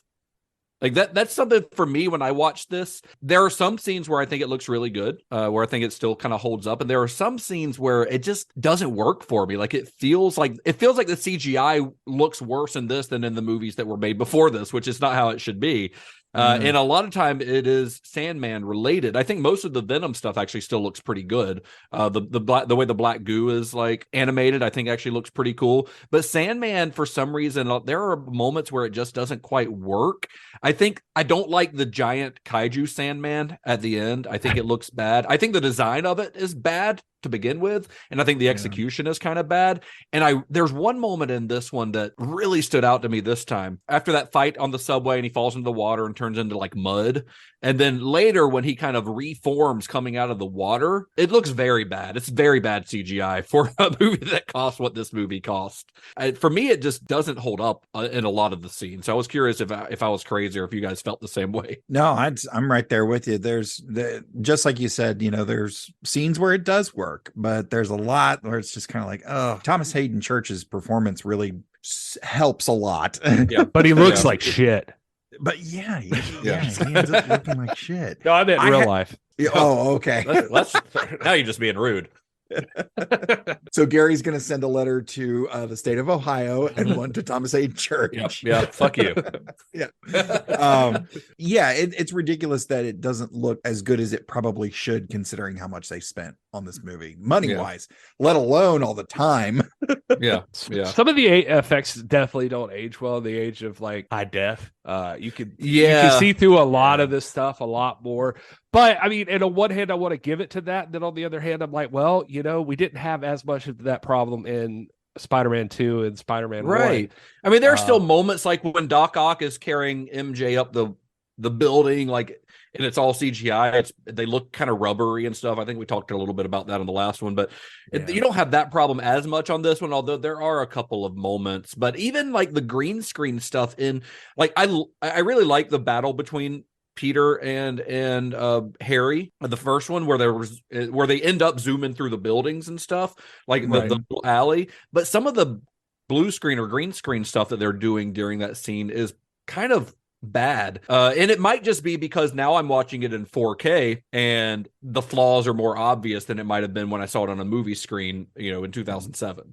I think some of it's got to be that, because like I feel like, and I think it may have been the falling scene that you were talking about or something. There's that, and even in that fight with Harry, there's moments where like they go up against a screen. This may be exactly what you're saying, but it's almost like you can see the outline of them, like a little bit too much, and it's like you can tell they're standing on a green screen. Yeah, it's just so weird how much there's it a stands disconnect. out. There's the coloration is off or something. And, it's really strange. Now I will say people can keep that in mind. But and they should keep it in mind, because I feel like some people would shit on this now, but some of the scenes still are pretty incredible to me. Like because sometimes it's more than just how realistic it looks. That Birth of Sandman scene is, to me, it's like emotional and amazing. Like the score and the feel, like him reaching for the locket and his hand going through it, the feet breaking the hand for all that stuff like that. I love that scene. Oh no, there's stuff in this movie that works, and when we get into when we really dig into our discussion on this, I think I want to make sure that we point out some. I don't want us just to be shitting on the movie the whole time, because there is stuff that works in it. It's just kind of fun. It's easy. This movie's an easy target, but but there are things that work about it, which kind of makes the fact that the whole movie doesn't work even more of a bummer. Right. Before we move on, another little fun bit of Sand-related trivia that I found. So there's a fight scene. It's on the one on the armored car. Now, Spider-Man punches through Sandman's chest, and his arm like goes through him all the way. So to do that, they had an amputee martial arts expert named Baxter Humby. He took Tobey Maguire's place during the filming of that, because he had been amputated just below the elbow. Shortly after birth, I think his umbilical cord got wrapped around his arm and cut off the circulation or something weird. And he had to, as a baby, right after he was born, had to have his arm amputated. But he then went on to become a martial artist, and he has won several world championships in kickboxing and Muay Thai. And he's also appeared in several films, usually in stunt roles where they need an amputee. He's played a zombie on The Walking Dead, stuff like that, But he's also had a recurring role as a corrupt Mexican official in the 6th season of The Shield, which is also kind of fun. I know, Gary, you just started watching The Shield, right? I'm watching that show now. Yeah, it's so good. It's for the first time, Gary. Yeah, first time. Oh wow, great show. But look out for him when you get to season 6. I think he's in 3 or 4 episodes. Yeah, I'm going to be looking for him. Yeah, he'll be the guy with one arm. I looked up this guy. It's pretty crazy. Like you see him in his fight scene, or like not his fight scenes, but like his matches. Like he has the boxing glove over on his nub. Yeah. It's wild. All right, so real quick before we move on to the next section, let's talk about some fun facts. I know this is the section I'd probably throw these in because I ain't got no place else to fit the rest of this shit in. So we'll do it here. Just noticed I was very disappointed by Spider-Man 3 that there is no scene of Spider-Man attempting to save people and eventually being confronted by the villain in a burning building in this movie. I thought this was if you look at Harry's lair or the Green Goblin lair, whatever you want to call it, there is a mask sitting on a stand in there, and it is golden/orange colored. It was going to be a hobgoblin mask. That was the original concept. Well, that's fun. Yeah, he was going to have a glider like his dad too. They started off that way, but snowboarding was real popular. I was about to say that they just turned it into a flying snowboard. Yeah. Yeah, so which can we take a second and just did Harry hire a scientist? Because we've established that Harry's dumb as a box of rocks. Well, this was all made by his father. This was his father's stash. You have to assume it was his stash. Because they even do a little pan of the masks, and it's like they show one that essentially looks like the mask that Willem Dafoe wears of the goblin face, and they pans over. We see that a version of that mask, but it's like chrome silver, and then it keeps panning, and you eventually see the mask that Harry ends up wearing in the movie. So you have to assume that those were all just made by Harry's dad, because this was his armory, I guess. I mean, the movie, it's there in the movie. It's established. Yeah, by the movie. I guess. You see him walk in a room full of goblin shit. Yeah, he does get all those bombs and stuff. So I assumed that was the case. It's just all supposed to be shit left over from his dad. I don't know how he was going to keep his career going. Well, luckily they wear the same exact size. Yeah, and I guess he's got an infinite supply of money apparently. So sure, yeah, whatever. Another weird thing I noticed that I meant to mention last movie, but shows back up here, is I just love like the little Easter eggs they leave throughout the movie. Like just simple stuff. Like if you just want to go back and watch them, you just find like all kinds of stuff, like from the newspapers on Jameson's wall that reference like stuff that's happened in the past, or like Peter's apartment has a picture of Mary Jane in it the whole time. Last movie and this movie, and it's the picture he took of her at the lab at the very beginning, original movie. Yeah. That's not special. That's cute. That's sweet. I thought that was sweet. Nice. It is nice. It's sentimental. Speaking of continuity, how about the alleyway that they use, like where Peter first learned to use his powers? It's the same alleyway that he gives his suit up in. It's the same alleyway that Harry and Peter fight and land in this movie. It's the same fucking alleyway. And stay away from that alley. Danny Elfman, we talked about Chris Young. Danny Elfman doesn't come back here. I tried to look up more about that, and I didn't find much more than the last one, except for Grant Curtis did, in one thing, mention that Elfman came in at the end of this, and like they started talking again or something. Okay, really? That he collaborated with Christopher Young on some stuff, maybe uncredited, I guess. Well, no, he has a credit in the opening credits where it says like Spider-Man original themes or something like that by Danny Elfman, because the main Spider-Man theme is still what he composed for the first 2 movies. So that makes sense. And also, I was watching, and I just thought this was neat. This is a stupid one, but the Bow Bridge in Central Park, where Peter and Mary Jane break up. I was like, I've seen this somewhere before, and it turns out it's been in many, many films. But the one I was thinking of is I watched Highlander not too long ago, and the Cloud meets Castigear, his buddy, on that bridge. On that same bridge. On that same bridge. That's nice, isn't that sweet? Stupid fun facts from Gary. That's what we should call the segment. Stupid fun facts. Stupid fun facts with Gary. Some interesting little things on the script, I thought, were that apparently like Kirsten Dunst got pissed off with Sam Raimi at one point because Mary Jane wasn't going to be in the taxi at the end fight scene. It was in the middle of shooting. They changed that whole scene, and it was supposed to be Gwen Stacy who was captured and up in the air. MJ was going to be going to Harry to help persuade him to go help Peter, and it was made late stage, and Kirsten Dunst was unhappy with this. Yeah. Wait, she just didn't want to do it, or no? She was mad that they changed it. Like she thought she had I guess it was like a bigger scene for her or something. More of an acting scene than yet another damsel in distress scene. Right, exactly. The butler, he apparently was gonna, in one version of the script, was gonna end up being an illusion, like Harry's good side talking to him. Oh my god, that's so dumb. Yeah.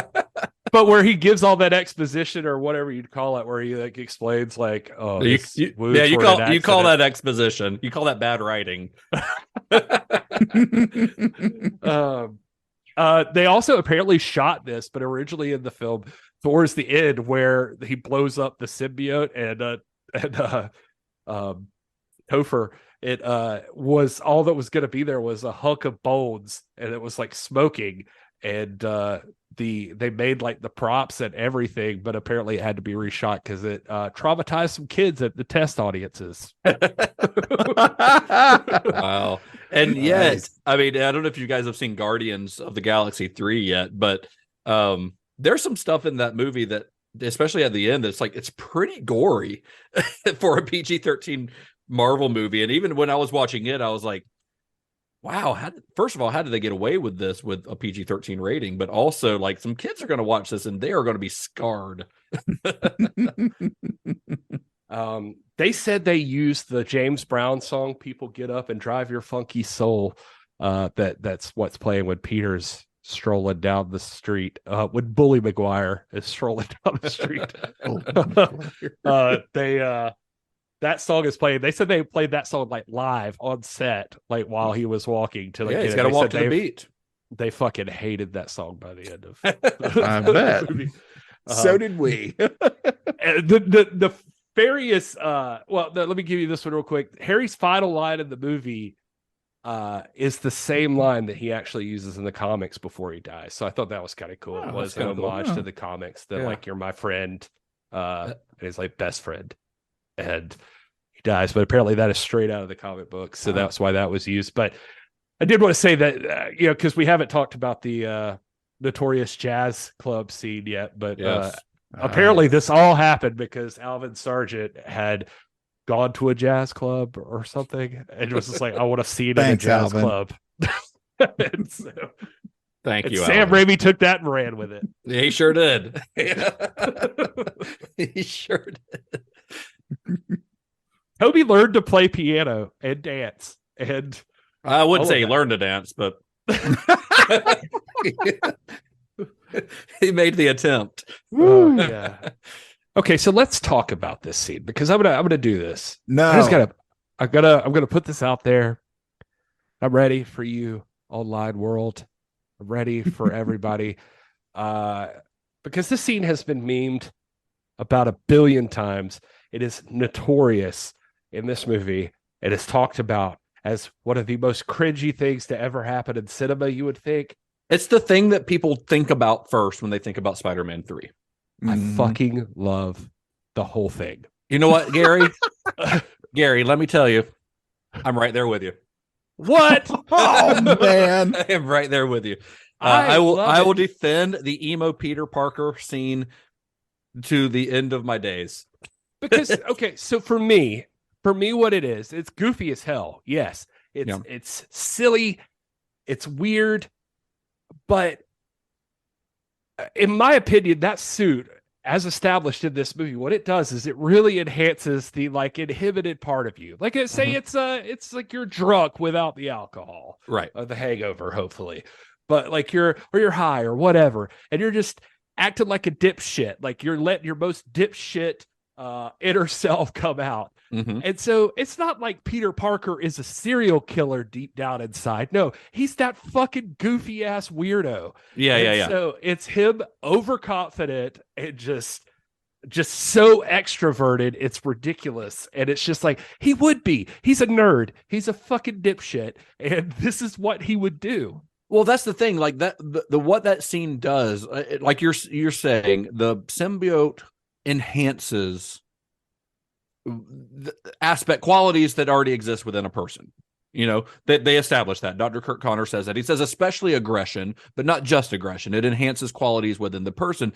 So, yeah, is this scene cringeworthy? Absolutely. That's not an accident. It's supposed to be cringeworthy. It's supposed to make the audience feel awkward, because what it is that this is Peter Parker's version of what a cool guy would look like. And because Peter is such a dork, and like his inner cool guy is still an absolute dork. It just shows that Peter has no real notion of what it is to be cool. His notion of what is cool is so far removed from reality that it becomes very awkward to watch. And I think that's what they're going for. And I think they nail it. I don't think, like, especially when he's going down the street doing the like finger guns to ladies, you're not supposed to think that like he is supposed to look cool, because even the girls in the scene that he's like doing the finger guns at look at him like he's a fucking weirdo. You know, they look at him like, who the fuck is this guy? What? Like, they look at him like a loser who's trying to be cool, because that's what he is. So he's not Steve McQueen. He's like a skeezy fucking guy. Like, it's real. He odd. thinks being cool is brushing his hair down into his face and wearing black. Like, you know. So yeah, it's supposed to be kind of goofy and cringy and awkward. And I think that Sam Raimi and Tobey Maguire kind of nail what they're going for. I think the reason that the scene is so maligned is because people don't understand that it's supposed to be bad. You know what I mean? If that makes sense. Like, you're supposed to think that it's ridiculous and that Peter Parker looks like a loser trying to be cool, because that's exactly what it is. It's a silly scene and it's dumb, but it's supposed to be that way. And it honestly seems to be the scene where Raimi is having the most fun in the whole movie. It's for real, as though people share it a lot because they're like, look how, like you said, like, look how cringy this is. But the irony is that's the point. That is what they're going for. Him dancing, walking out of the place after getting his clothes, or him going in and showing off. And it does have the darker side to it still, at the point where he, you know, knocks Mary Jane to the ground. Down. Yeah. But, you know, that he's gone too far. But, like, you know, and then, like, it's not like Topher turns into that same person. Topher gets more skeezy and murderous and just weird because he's empowered in a different way. But Todd, I'm curious your thoughts on this. Todd's being very quiet, so I think he is. I saw his face when I said that I agreed with you. So yeah. I don't know. It just didn't feel. I think I have a problem separating Peter from the books and Peter from the movies, because I think because they did such a good job of really capturing the spirit of the comics with the first two, that this feels like such a departure, with this scene being the icing on the cake. And so it's, you know, even in the comics, this isn't something that he didn't act that way. He didn't act like that with the black suit in the comics. So it felt like such a departure that it was a little jarring after two really great movies to see this. I don't think a departure from the comics matters if it's within service of the story that they're trying to tell. Well, that's what I'm saying.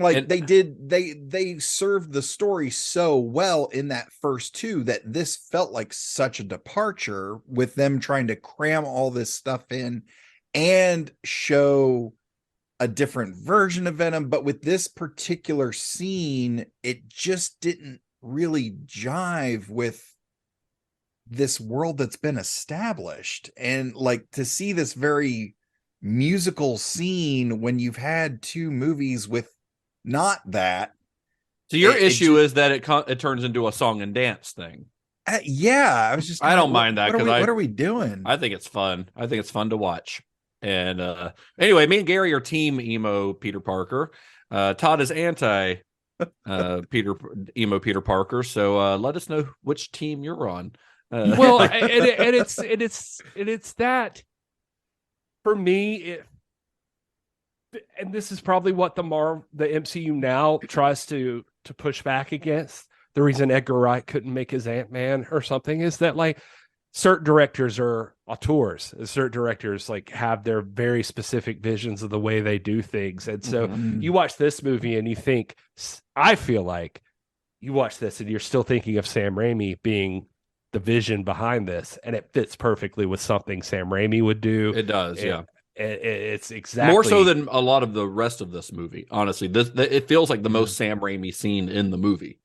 Yeah, and so for me as a Sam Raimi movie, this fits right in, and I don't have an issue with it. Yeah, it's not like the comics version, but to me, none of it's like the comics version, honestly, except that the symbiote came from space. So, because we could talk all day about what makes Venom cool in the comics as opposed to this Venom, but for this movie in this world that they've established, that suit's like giving you a high that you don't normally have, and I kind of love the fact that he's so invested in the character of Peter Parker being not a loser, but like just a dweeb, that he is kind of a loser, but that this is what he would turn into. Like this is villainous Peter Parker. And also that should be a testament to Peter Parker as a character too. That's the worst he gets. Like right. Like he's not going to turn into, like I said, a serial killer. He's ripping people's heads off. He's just like kind of an asshole. He's just kind of an ass. Yeah. Exactly. Well, Spider-Man 3 was released on May 4th, 2007, and just like the previous entries, it was an immediate success. The film grossed $151 million domestically during its opening weekend, eventually going on to gross $336 million here in the U.S., making it the highest grossing film of that year, and $894 million worldwide, making it the highest grossing film in the Spider-Man series to date. I was reading through one random article that said this film was reportedly the most expensive film ever made in US dollars, but like a greenlit budget of $250 million. But with the development of the CGI that they did, the shooting on location in New York, reportedly at $1 million per day, the reshoots they had to do, which overran the production schedule 8 months. It says industry insiders speculate a final tab of $350 million or more in production costs alone. And said if that figure is true, then I mean, at least at the time this was written, the only Pirates of the Caribbean at World's End comes close with a budget of $300 million. That was at the time, though. Now a $300 million movie is not an everyday thing, but the Avengers Endgame and Infinity Wars, I mean, they were in the $300 million budget range, which is insane to think about. But yes, at the time, that was hell with the size of those casts alone. What's going just to their salary? Yeah. So while the movie was a financial success, both audiences and critics gave it much harsher reviews than either of the previous films had received, with nearly all of the negative or mixed reviews noting that the film felt overstuffed with villains and with storylines. Roger Ebert, remember, he gave that glowing review for Spider-Man 2, said it was like the best superhero movie since Superman. That's Richard Donner Superman. He gave the third film only 2 out of 4 stars, called it a mess, which, not wrong. Manohla Dargis, who is a legendary film critic for the New York Times, said that the film, quote, shoots high, swings low, and every so often hits the sweet spot, but mostly just plods and plods along. So luckily, this movie's been reevaluated on the internet, and I think everyone loves it now, right, Gary? I love it. Yeah, as with a lot of things, time heals all wounds. And I'm just kidding. Some people on the internet still need to take themselves a nap.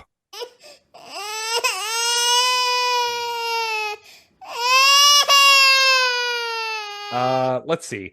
honestly, I gotta be straight up with you. I probably don't even have nearly as many as I normally do, and the ones I have are short. Generally, I think I have a couple of lengthier ones, but the people went off on this movie is the problem. Yeah. Lots of people went off for like paragraphs on this movie. So, yes, there are plenty of people who gave it 1 star or less, and it was just like, I can't even read this. I don't care. So anyway, we'll start with Olap here. Calls it, the title is A Real Letdown, which doesn't seem like a needs a nap kind of review, I guess. Yeah, not too hard. But it did start with the line, worst movie I've ever seen at a cinema. Hey, right off there the we bat. go. Right off the bat. Woo. I actually booed, and I never do that. Bad acting, bad story, bad characterization, bad baddies, bad goodies, bad singing, bad dancing. The only redeeming quality was killing off Harriet as an incredibly bad character, so that in the event of number 4, he won't have any screen time to decide what kind of character he should be. Real shame, as this movie had such potential. They could have focused more on Venom, or they could have focused on the Sand Dude. Unfortunately, they didn't either, which resulted in a film that didn't know where it was going except down the plug. Don't waste your money on this film! In all caps. Down the plug. That's what he said. Maybe Like he's down the British drain or something. I don't know. I love the idea of this guy just watching this alone at home and booing at his television. Not in the movie theater. I picture him at home, sitting in a recliner, just boo. I like this Hoki half star. Excessive dancing, painful catchphrases, several fight scenes with Spider-Man wearing his Tobey Maguire outfit. Goblin trades in his glider for a snowboard sponsored by Monster Energy drink. Sandman ends up looking like Belial from Basket Case. Venom couldn't even save this one. He does look like Belial at the end. But that's very funny. That had not occurred to me. But that the kaiju, I call him Kaiju Sandman at the end. He that's exactly what he looks like. That's funny. I'm not even mad at these reviews. Usually I am. Frasier. Yes, that Frasier. Oh, Frasier Crane. I'm listening. Frasier Crane gave it half star. How did this pass a screen test? Absolutely that generation's The Room. Not that surprising. It's a superhero movie, I guess. Anytime I think about how bad Superman 5, Batman, and Justice League are, I can always remind myself this exists. The worst of all.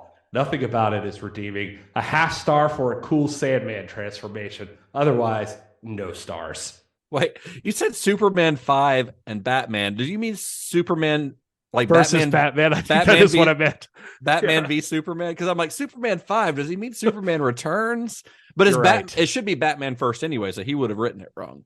Yeah, I just fucked that up. Isn't it weird how much this trilogy goes along with Superman, though?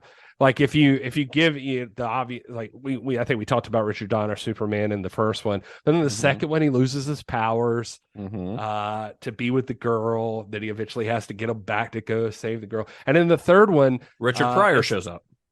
Yeah, well, no, but he goes bad. Like he turns evil for a little bit or something. There's a new love interest introduced. Like you get like Lana Lang is introduced in Superman 3, and like it's all in like Smallville and stuff. It's weird. I don't know. I'm just saying. If only they had made a fourth one, it could have really. Spider-Man could have taken out nuclear weapons. Here's Sarah, half star. This is the men will turn into villains at the slightest inconvenience cinematic universe. These guys just all need therapy, honestly. Chris gave it a half star. Says everyone is an asshole in this movie. Okay, not Aunt May, but Christ on a crutch. Even the little girl with the camera is a dick. I will never watch this again. Half a star for Bruce Campbell. Yeah, I mean, oddly enough, Bruce Campbell, this is the one Spider-Man movie where he's not being a dick. Mary Jane's not really, right? Well, I guess she is kind of every now and then. Yeah, you're right. Just this is just Aunt May. Aunt May is the MVP. Rosemary Harris is the MVP of this whole franchise, honestly. Yeah. It was so sweet on the commentaries. They talked about like every single person had a story about Rosemary Harris, like just being the best, you know, just like being sweet. And Sam told a story about that, like when she heard Cliff Robertson, yes. Yeah, I don't know why my mind went like Cliff Robertson was coming back. She like showed up on set that day just to be with him and like hang out with him. And Thomas Hayden Church said she showed up with Ralph Fiennes. He was like, they're just hanging out. Yeah, he was like, who? Why are these people here? Or why is Ralph Fiennes here? He's with that May. Okay. Carly gave it a half star and said, I don't like emo Tobey Maguire or the regular one. Thanks, Carly. Logan, half star. Absolute shit. Emo Peter gives this movie the worst possible rating on his own, but everything else sucks too. The acting is terrible, the fight scenes are mediocre, and they ruin one of the greatest Spider-Man storylines of the comics. The villains are bad for different reasons. Topher Grace was the worst choice as Venom. Sandman vanishes for half the movie, and Goblin Jr. is an afterthought. This is easily the worst Marvel film, and it's one of the worst comic book films in history. I actually agree with several of his points. I don't think it's the worst Marvel film, but what is the worst Marvel film? I haven't seen Morbius yet, so I'll get back to you. Okay, fair enough. Life is a Circle gave it a half star. Honestly, props to Tobey Maguire. He broke barriers and gave representation to many of us at home. Thankful that someone as ugly as him can have a huge on-screen role. Yes, we need more characters who haven't hit their slay button yet. Double chin representation, ugly crying representation, annoying personality representation, can't handle life and responsibilities representation. This Thanksgiving, I'm thankful for Toby. Thank you, Toby. He does have a horrible crying face. He does. God. Half star from Hanner. That is not my Peter. This entire movie is a dumpster fire. Each time you looked away, there was something else that wanted to make you look away again. I cannot put into words how badly I wanted Peter and MJ to die in this movie. Wow. It makes me think like someone showed him a picture and said like, hey, I got a picture of your dick. That's not my Peter. That's not my Peter. And finally, Betsy gives it a half star.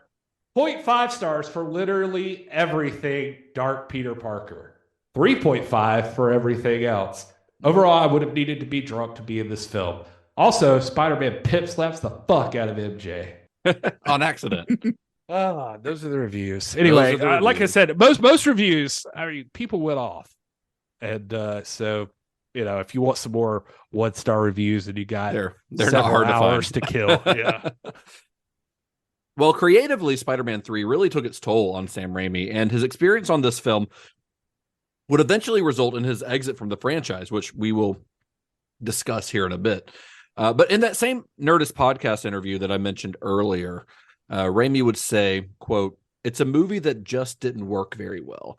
I think raising the stakes after Spider-Man 2 was the thinking going into it, and I think that's what doomed us. I should have just stuck with the characters and the relationships and progressed them to the next steps and not tried to top the bar. I think that was my mistake." And it's hard to argue with him there, honestly. Like that, he is, at least he's self-aware enough, but I think that he's right. I think that the movie should have focused on Peter and MJ and Harry. And then if you want to throw a big villain in, the Sandman, that's fine.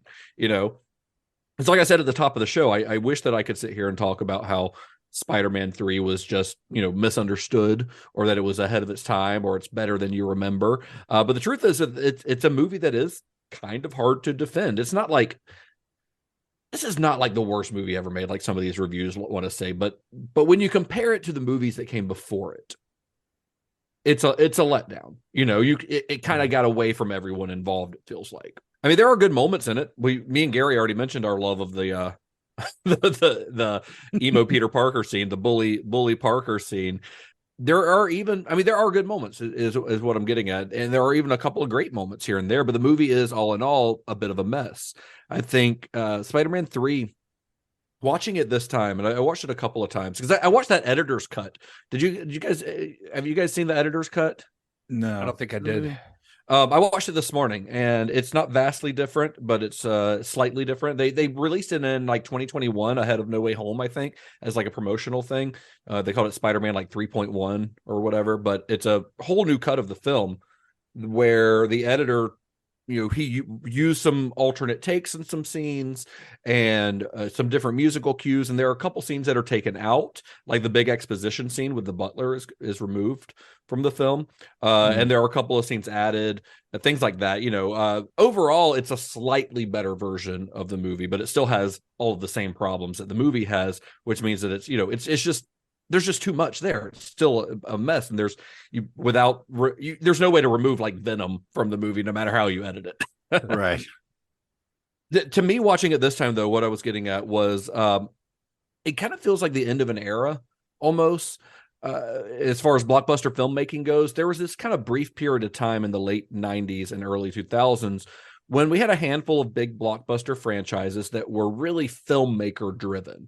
You had a series like one we've talked about here on the podcast, The Matrix. Those are very much the Wachowskis movies. Yes, they're big blockbusters, but they're very much driven by the vision of those directors. You could even throw Lord of the Rings in there, even though it's based on a previously existing book series.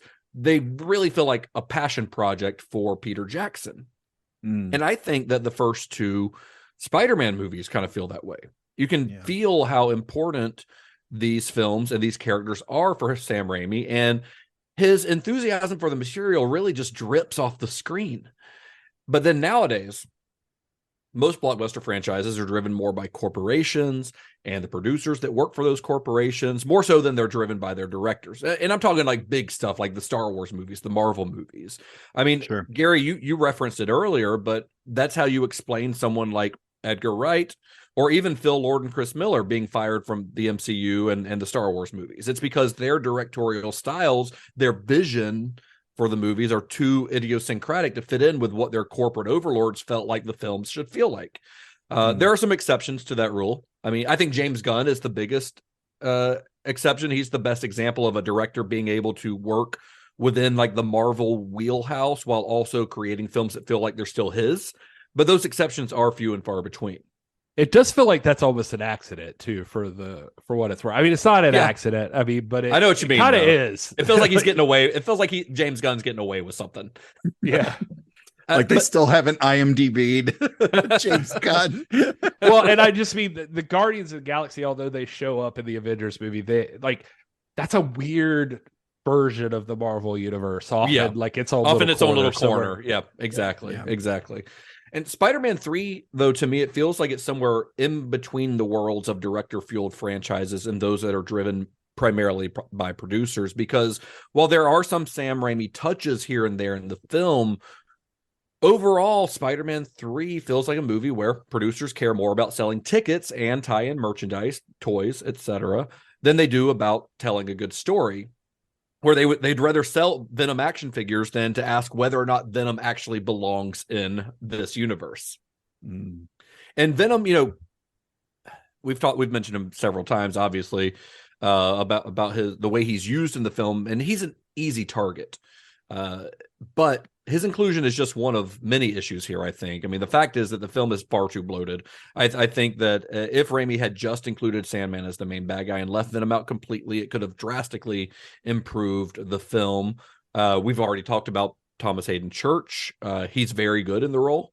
So it would have been nice if his character had not, like one of those reviews said, not disappeared for like 45 minutes in the middle of the film. That really hurts his character and hurts his performance, honestly, because you kind of forget about him. I do think that the Sandman's origin story is a little convenient, but then again, so is Spider-Man's. But like he doesn't create. It's not like he kind of creates himself as a villain like in the first two movies. He just trips and falls into a hole where they happen to be doing I don't know what kind of experiment they're doing.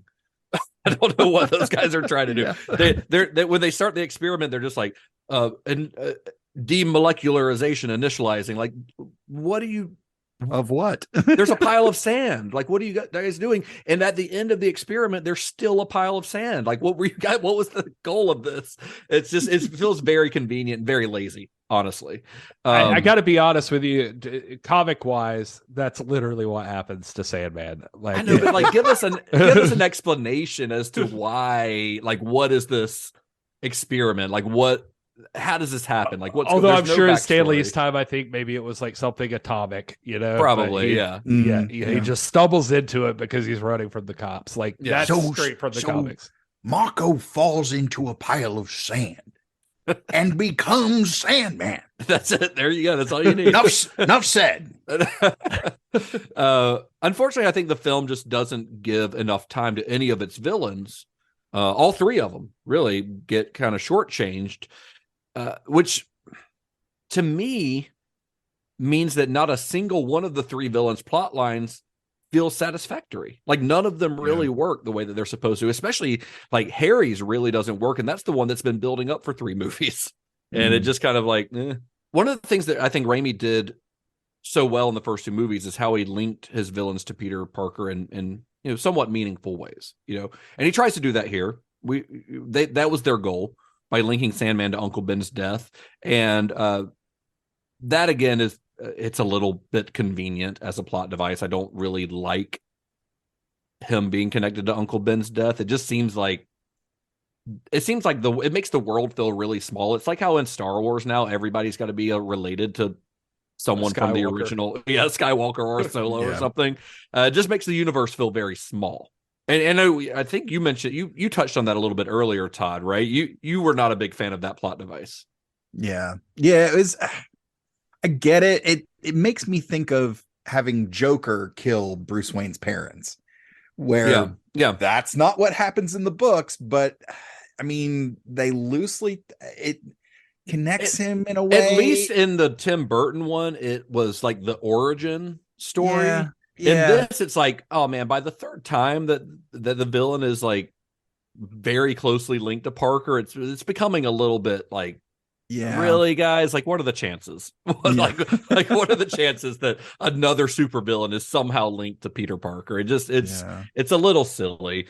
One of my arguments for Sandman would have always been, like, even with your origin story, like you were just talking about, would have been, it doesn't matter like how he's made. The point of Sandman would have been like, he's a common criminal, or he's just a criminal, he's done some bad stuff, but this is all okay, like, because this is the guy like Peter would have looked at like, you're just another scumbag, you're just another person I'm arresting. You could have played with that a little bit, and then he finds out that he's really trying to help his daughter. That gives you some dramatic stuff to get into at the end.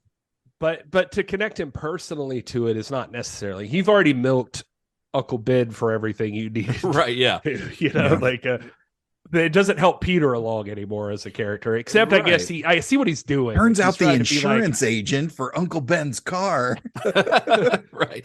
Had it out for him. I get that he's trying to.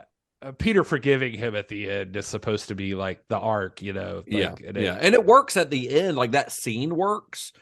But it's payoff for something that, like, the journey to get to that scene doesn't really work for me, But they do that. They try to link Peter to Sandman in that way. We of course, as far as Harry, we know how he's connected. But then you have Venom, and Venom is pointless, completely pointless. He brings nothing to this story at all, I don't think, because when you think about it, the symbiote is meant to magnify Peter's aggression and his insecurity, but the movie is already doing that before the symbiote ever shows up. Peter is already kind of being a dick. So we don't need the symbiote to show us that Peter is getting cocky and kind of turning into a jerk. He's already there at the beginning of the movie. We see that in his interactions with Mary Jane. Yeah. And then they write Eddie Brock as they're kind of portraying him as the flip side to Peter. He's this ruthless and a more uncaring version of Peter, but that's also a version that's Peter's already turning into that version of himself, which means that not only is Venom pointless, but Eddie Brock is kind of pointless. Like, his character is completely pointless. It really feels like, to me, both Venom and Brock are just shoved into a story where they were never intended to be a part of. And it's why I think that Eddie Brock's transformation into just a cold-blooded killer in the last act of the movie feels so rushed. It's just like, oh, well, he's Venom. He's got to turn into a murderer now. And it's like, where did that come from? I mean, Eddie Brock is kind of a jerk, but there's nothing that would indicate that he would turn into like a ruthless killer. And as we've mentioned, Topher Grace is woefully miscast in the role. If you're gonna do Venom, I've got nothing against Topher Grace as an actor, but this is not a good fit in my opinion. Yeah. I'll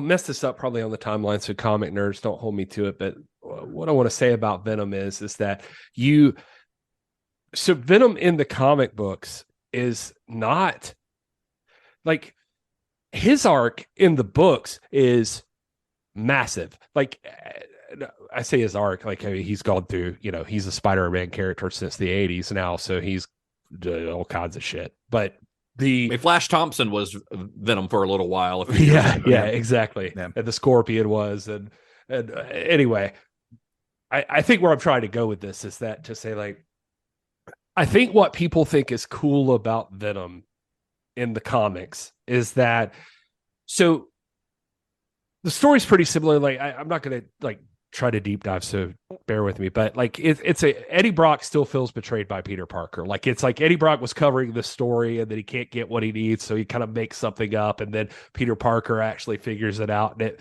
betrays Eddie Brock, or like it costs Eddie Brock his job basically. And then meanwhile, Peter Parker's dealing with this thing with the symbiote suit or whatever. The symbiote suit gets taken off of the church. All that's the same. Then the symbiote lands on Eddie Brock. So you got Eddie Brock, who doesn't like Peter Parker. You got the symbiote, who hates Peter Parker / Spider-Man. They make a great combination. But then in the comic books, that character is slow built over like at least like 6 months. Like, it's like, it takes a while. Like, he fucks with Spider-Man. He starts like just messing with him because Spider-Man sense or spider sense doesn't pick him up. And so he'll go and like push him at the train tracks just to see what happens. And like he'll, like that's literally a panel of a comic book. Is like a hand comes out of nowhere and pushes him in front of a subway just to see what happens. And like and then finally when he does show up, he doesn't like immediately try to kill Peter Parker. Like, he wants to torture him. So Spider-Man at this time, he's lost the symbiote suit. He's wearing the black suit still. He just made a black suit and he's wearing it. But so then Venom shows up at like Mary Jane's apartment and like hangs out and like tries to scare Mary Jane. Not to kill her, just to fuck with her. Just to freak her out and make her afraid of Peter when he shows up in the black suit or whatever. And anyway, there's like psychological stuff to Venom, and there's like so much more depth to the character, I guess is what I'm trying to say, that like it builds over time. And Venom, by the way, is not completely a villain in the comic books. Like, he's not like, he thinks of himself as justified. Like, he wants to take out bad guys. He just hates Spider-Man. He wants Spider-Man to be dead. Right. He thinks Spider-Man is a bad guy and just deserves to die. And so, like, other than that, so he's a little more complex than he get the time here. And I say all that because when I was watching it through with the commentary tracks and I'm like going through, I was like started to notice, I'm like, fuck, man, Venom is like literally in this movie for like 25 minutes, maybe.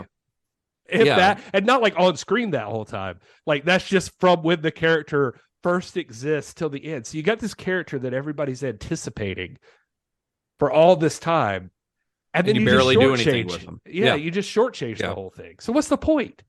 Not to mention that by the time that he had been introduced in the comics, Spider-Man's been going on for 20 years in comics, and there's all kinds of other stuff like, the Fantastic Four, like more outrageous stuff, cosmic, all the like crazy stuff out in outer space and things like that. So having an alien symbiote introduced, it fits the world that they've built in the Spider-Man comics at this point. But in this, you've got this alien parasite in a kind of real world atmosphere that Raimi has created. And to me, it was never going to work, because there's nothing. tonally it just doesn't fit in with the universe of the Sam Raimi Spider-Man films. Even though there have been some sci-fi ideas through the series, like the experiments of Doc Ock and things like that. Suddenly introducing an evil goo from outer space in a series that hasn't left New York, nevertheless Earth, just feels like a boneheaded decision. Like it just doesn't make any sense. It's like it feels like they're really jumping the shark to me. To me, it feels like you really betrayed 3 movies worth of Harry build. Because, by the way, while everybody's talking about the 2 villains being too many and you didn't need 2 villains, there's technically 3 villains in this movie. Yeah. And Harry is shortchanged himself. Like the Venom part causes everybody to be shortchanged. Harry is fucked over because his story doesn't get quite enough. And I honestly believe, and I said this a little bit before, but Thomas Hayden Church, like I really believe in his performance as Sandman, and I believe that character could have had the emotional depth that it needed if it had more time, especially, or it could have carried the movie on its own. Sandman could have, and you fucked it over. I think most of the problems with this movie would have been solved, or at least improved, if you could just pluck the Venom character out of it completely, and everything related to the Venom character if all of that was out of the movie, including Eddie Brock and all that shit. The whole movie, it would have given the other plot lines more room to breathe, especially Sandman and Harry's, because those plot lines do work. Now, the Harry one, I do think there's some dumb stuff. I think the amnesia thing is really stupid. It just feels like a soap opera cliche to suddenly give him amnesia. A really cheap plot device. Like, he gets hit in the head, gets amnesia, then he magically gets his memory back after having an awkward moment with MJ. I'm going to be honest with you. Like, I get that. That makes total sense. But I also love the fact that you get like a little brief moment of like Harry as it was, like who he was originally. So like you get the dumb, lovable guy to remind you that like there was a reason these people were close to him. Because if you think about it in the scheme of things, this is years after the first movie. So people, if they need that refresher of like, this is the best friend. I get that. It's just the way that the amnesia as a plot device is lazy in something like this. That's just like that's a shortcut. That's a lazy way to get there. And Harry's whole thing is that he wants revenge against Spider-Man because he thinks Spider-Man killed his dad. And then there's all this dramatic tension that's resulted from this. That's been building up over multiple movies. And then how does the movie resolve it? By having Harry's butler give him some vital information that he could have given him all along. I'd like to think, listen, guys, I know that over time we've spent more time together than we do these days, although we've been good about seeing each other here recently.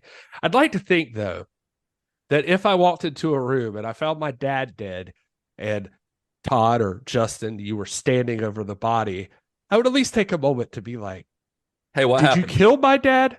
What happened here? Let's talk. Should we talk about this? Should we discuss this? Can we? I just need a moment. Let's sit down for a second. Let's have a discussion about this. But then they Gary end it Senior, by going, "I'm coming for you." But then they end this whole thing by having like, it's one of the trilogy's most crucial subplots, and it just has this wet fart of an ending where the butler is just like, well, by the way, there's evidence that he was killed by his own glider, and I'm like, why? I performed my own autopsy and forensic investigation. Why did you not tell him this? Why did you not tell him this 2 movies ago? Like, going off Todd's statement, I wish he would have asked, how do you know this? And then he would have responded, because I'm Bill Paxton's dad. Well, maybe he's like an Alfred type, where he's like a jack of all trades. He's that would make sense. Yeah. Anyway, so we've been mostly shitting on this movie. We've praised a couple things here and there. We've praised Thomas Hayden Church. We've praised the emo park, or 2 out of 3 of us have praised the emo Parker scene. So let's introduce a segment called "Say Something Nice About Spider-Man 3." And I'll start. Other than what we've already mentioned, I think, despite a lot of the movie kind of getting away from him, I do think that Sam Raimi's talent does shine through on some of the action set pieces in this.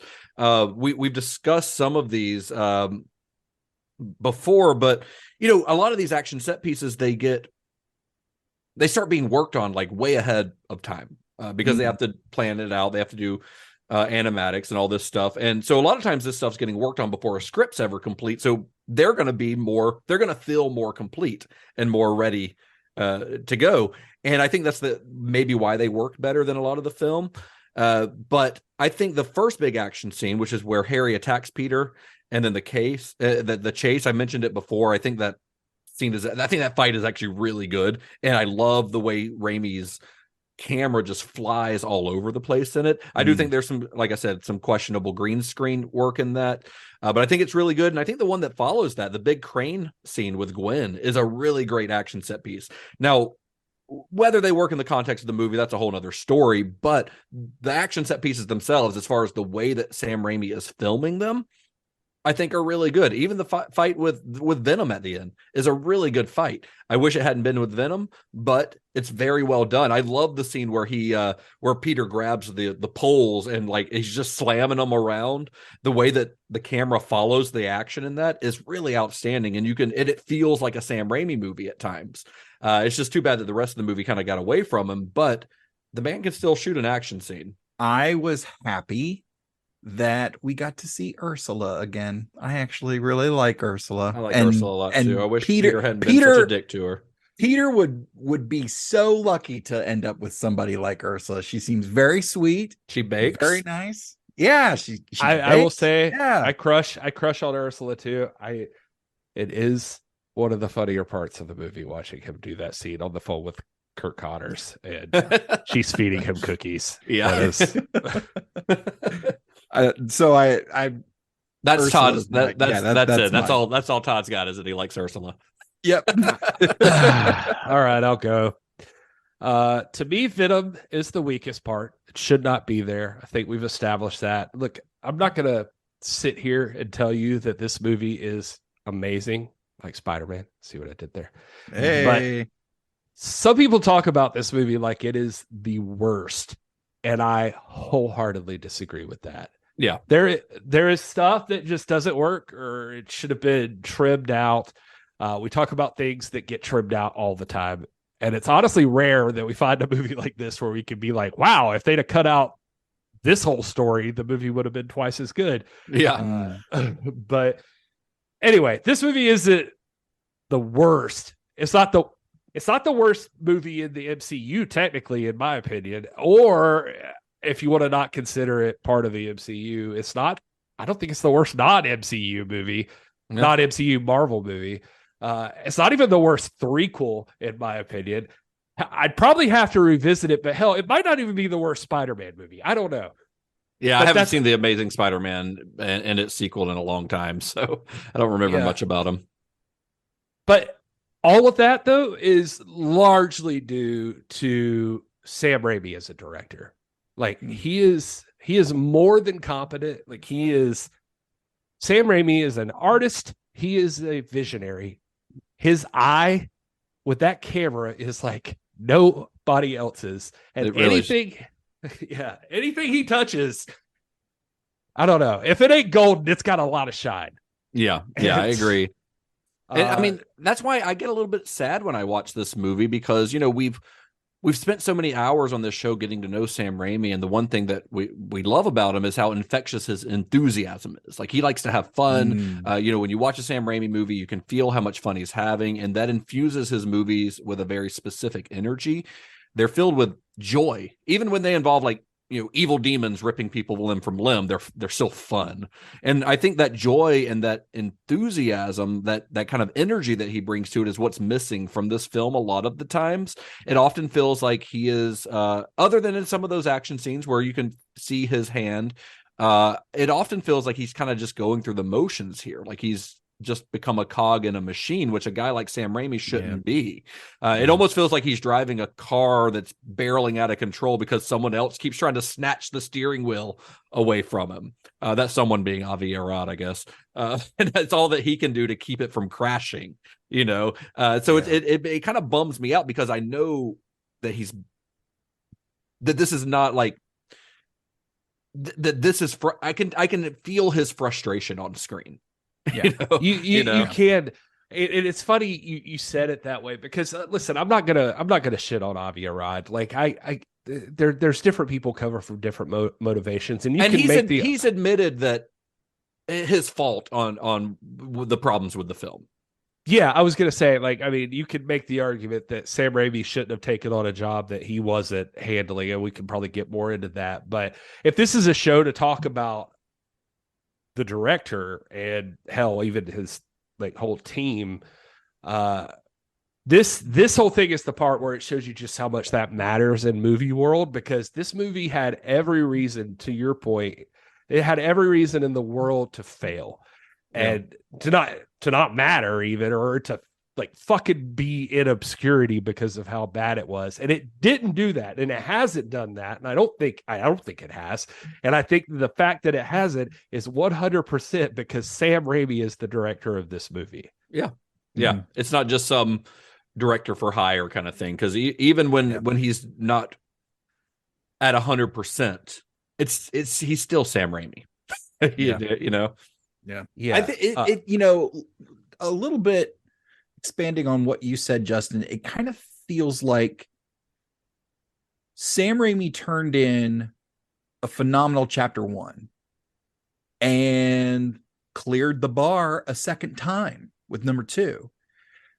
And I feel like his frustration, I feel like there was like a sense of betrayal of like, I've just hit 2 home runs. Do you guys not trust me to do this again? Yeah.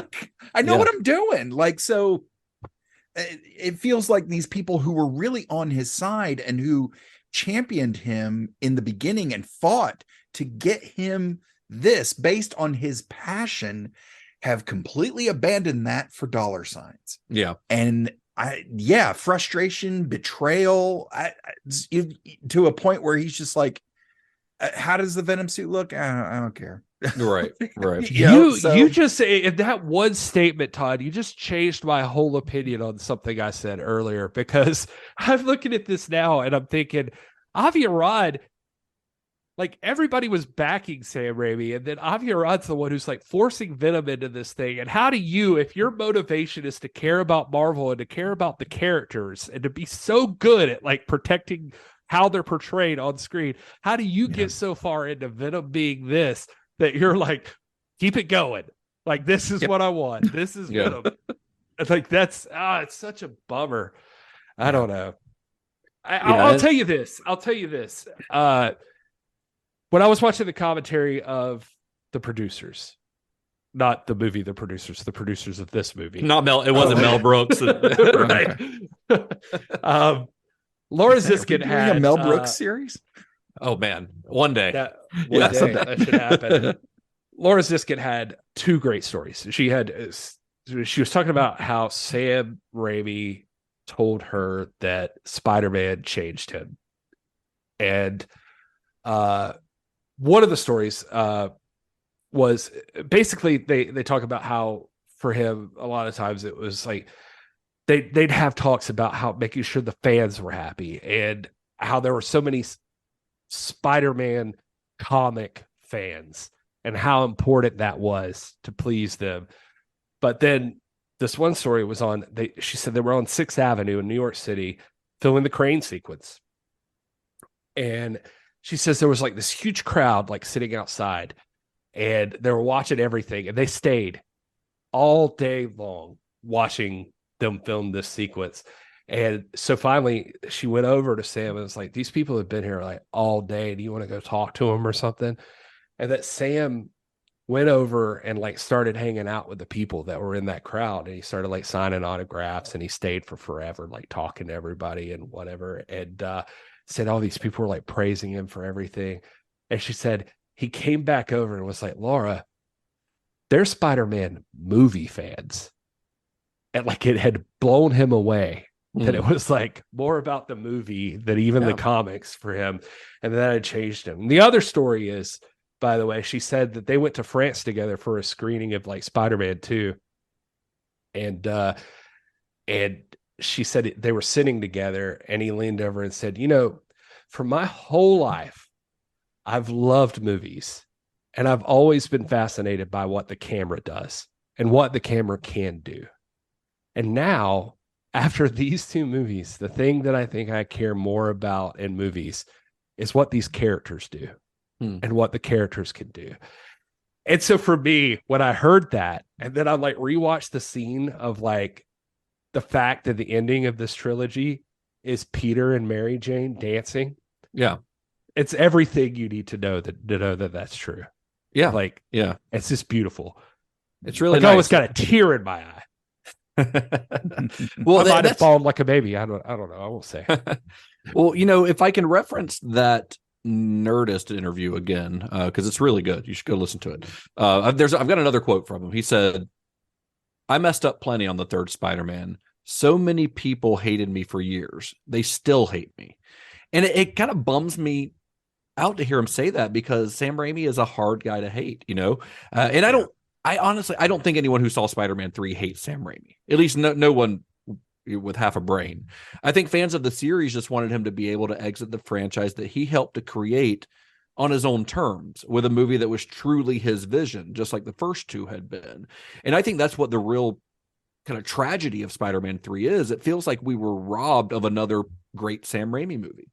Yeah. That it's not that this is the worst movie ever made or anything like that. It's just like, we know how good he can be. We know how good he can do Spider-Man if he is allowed to do so. And his hands were often tied on this one, and we got a movie that was not as good as a result. Yep. All right, so we're about to wrap things up, guys, but we do want to get into our further viewing segment. Gary, let's start with you. What do you have? It's kind of hard to pair the third part of a trilogy with something else, but what would you pair with Spider-Man 3? Well, you'll hate this, but I mean, this is the best I got. So sorry. I would say, I did mention the Superman movies earlier, so I'd say Superman 3 would be a good one. Not a good one, but it's a one. It's an appropriate one. It's an appropriate one. It's fun enough. Sure. And then I would say, okay, the next one I honestly thought of is like watch Venom. If you want to see a little bit better version of Venom, I think still not perfect by any means. No, but honestly, that was my pick, was Venom. And not that I don't think Venom's a great movie. I think it's fine. I don't think it's any more like comic accurate than this one. But at least it's having a good time with the character. I still think it's weird that they made a Venom standalone movie that doesn't involve Spider-Man, but it's kind of worth watching for Tom Hardy's performance alone, because he's having he's having fun, so it is worth checking out. I still haven't seen the sequel though. I haven't seen the second one. Yeah, it's nutty. I would say it's like the next level down would be telling you to watch, I don't know, Fantastic Four with Michael Chiklis and Jessica Alba. Yeah. Not revisiting that one. No, I was just gonna say like that one, or X-Men Origins Wolverine. Oof. Where you can have like movies that are almost what you want.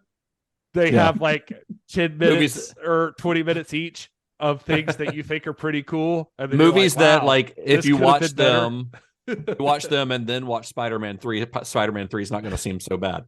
Yeah, again, not the worst non-MCU Marvel movie. Anyway, what about you, Todd? Well, that is actually the theme of my choices. Here's a couple of comic book threequels. Is one of them going to be X-Men: The Last Stand? Don't get ahead of me, Justin. Well, let's start with 1993, written and directed by Stuart Gillard, Gillard, Elias Koteas, and Paige Turco, and Corey Feldman reprised their roles. This is Teenage Mutant Ninja Turtles Part 3. Yeah, based on the characters created by Kevin Eastman and Peter Laird. Teenage Mutant Ninja Turtles 3, sometimes called Turtles in Time. I thought we were playing the Leonard Maltin game. I'm sorry. No. That's what Todd usually does, is he just starts naming people and then we have to guess. So. And then 2006, written by Simon Kinberg and Zach Penn, starring 4 Star Trek alum and Chris Claremont as Lawnmower Man. It is X-Men 3. The Last Lawnmower Man. Stand. There's a character named Lawnmower Man in the X-Men movie. Chris Claremont is credited as Lawnmower Who's Man. Chris Claremont? He's one of the writers. Yeah, Oh. yeah, he's one of the X-Men writers. Okay. Oh, that's Of the right. We talked about him. He's the one who had the meeting with Jimmy Cameron back in episode 1 of this series. Yeah, That's right. about making an X-Men movie. All right. So usually when a movie makes nearly $1 billion at the box office, a sequel is a sure thing. Surely, this movie made almost $900 million. So sure, Spider-Man 4 should be coming around. But something weird happened with Spider-Man 3. The tide was kind of shifting. Critics were no longer singing the franchise's praises. In fact, there was one critic, a guy named Michael Booth. He wrote for the Denver Post. In his review, he kind of summed it up pretty well. He said, all in all, the fun has simply gone out of it. And unfortunately, it seemed like the fun had also gone out of it for Sam Raimi. His heart just didn't seem to be in it anymore. The battles that he had with his producers over the inclusion of Venom may have whittled away his enthusiasm, or the fact that he had worked on nothing but Spider-Man for nearly a decade may have had something to do with it. But either way, Raimi was reluctant to immediately return for a 4th film. And when he was reluctant, Sony actually held off on announcing a sequel right away, as they had done with the previous 2 entries. But then months later, September 2008, this is almost a year and a half, like 16 months after Spider-Man 3 got released, Sony signed Raimi and Maguire onto a 4th film. So by this time, Raimi had gotten to work on Drag Me to Hell, which brought him back to his Spookablast roots, a process that we covered, and I would say very well, in the final episode of our previous Sam Raimi series. So if you haven't heard that, go check it out. Don't get too prideful. Don't get too prideful. But while he was doing the press tour for that film, questions about Spider-Man 4 kept coming up because it had been announced that he was signed on for it. And development began on the film. Sony hired James Vanderbilt, who had written David Fincher's Zodiac, to write the script. That script was later rewritten by a Pulitzer Prize winning playwright named David Lindsay Abair, and then later by Gary Ross, who was the writer-director of Pleasantville and Seabiscuit. So I imagine Tobey Maguire had something to do with his involvement. And when they were working on it, Raimi had expressed interest in transforming Dr. Kirk Connors into the Lizard in the film. And there were also plans to make the Vulture the film's primary villain. They went so far as to have James Atchison work on designs for the character. Sony entered negotiations with John Malkovich to take on the role, which I think is a pretty good. I mean, that's great casting for the Vulture. You can find designs online of that Vulture suit. Yeah, I was about to ask. There were going to be like blades for the wings, and his transformation was going to apparently kind of go to the horror movie kind of vibe that we got with Doc Ock's transformation. It could have been pretty cool. Anne Hathaway was also in talks to play Felicia Hardy, aka Black Cat. Didn't get the role, but at least she got to play another cat-themed burglar a couple years later. Hey. So why did Spider-Man 4 never happen? Well, Raimi simply was not happy with any of the scripts that had been written, and he didn't want to repeat the mistakes of Spider-Man 3 and head into filming without a script that he knew that he was 100% satisfied with, which good for him, honestly. Yeah. And on top of that, Sony had announced a release date, just like they did on the previous films. They went ahead and announced a release date. They said this is going to come out on May 6, 2011.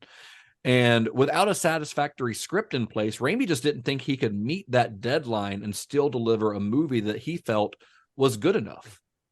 And so he eventually just left the project. On January 11th, 2010, it was officially announced by Sony that Spider-Man 4 had been canceled. Now, I don't know this 100% because I'm trying to look for like one of the producers to just outright say it, but supposedly he was having disputes with Avi Arad again. Yeah. And that Arad was, well, if you look at the end of Spider-Man 3, when Venom dies, there is a little bit of goop that's left over. And Avi Arad was a real big fan of carnage happening. And so I don't know. Oh, boy. I don't know. I did see this one quote from Sam Raimi, and he just, this was later on, and this kind of goes to everything we've been talking about, but he said, they really gave me a tremendous amount of control in the first 2 films, but there were different opinions on the third, and I didn't really have creative control at all, so to speak. The best way for me to move forward is I've got to be the singular voice that makes creative choices on the film. Good for him. And, and so it seems like that's what he's sticking to. Now, to everything you just said, and I said you can find the Vulture stuff online that John Malkovich was going to supposedly wear. I did find an interview with Rolling Stone where they asked him what he would really like to do, and he mentioned, and I remember at the time this blew up. He said he wanted Bruce Campbell back as Mysterio, and that blew up into like a whole thing. That would be incredible casting, honestly, because Mysterio's an idiot. Well, and I was gonna say, and actually when asked for clarification, he in this one interview said not as a main villain, but one of many that Peter would take down in quick succession at almost like in a montage kind of thing. Yeah, like in a montage. He said that the villain he really wanted to tackle and that he felt like he had missed out on was Kraven the Hunter. Yeah. And that's a big character in those early ones too. Mm-hmm. And he said, quote, we were going to work that character into the next Spider-Man. Naturally, the appeal of that villain came from his entire gimmick of being a big game hunter, one who could really be a test for Peter Parker's dual identities. He's the ultimate hunter, and Spider-Man is like the most agile trickster in the skies. I thought we could make something really unique with that. Could have been fun. Yeah. Well, despite Spider-Man 4 kind of falling apart, Sony, they still own the character. So, of course, they had no intention of leaving this cash cow behind. This thing had made, almost $3 billion or something for them at this point.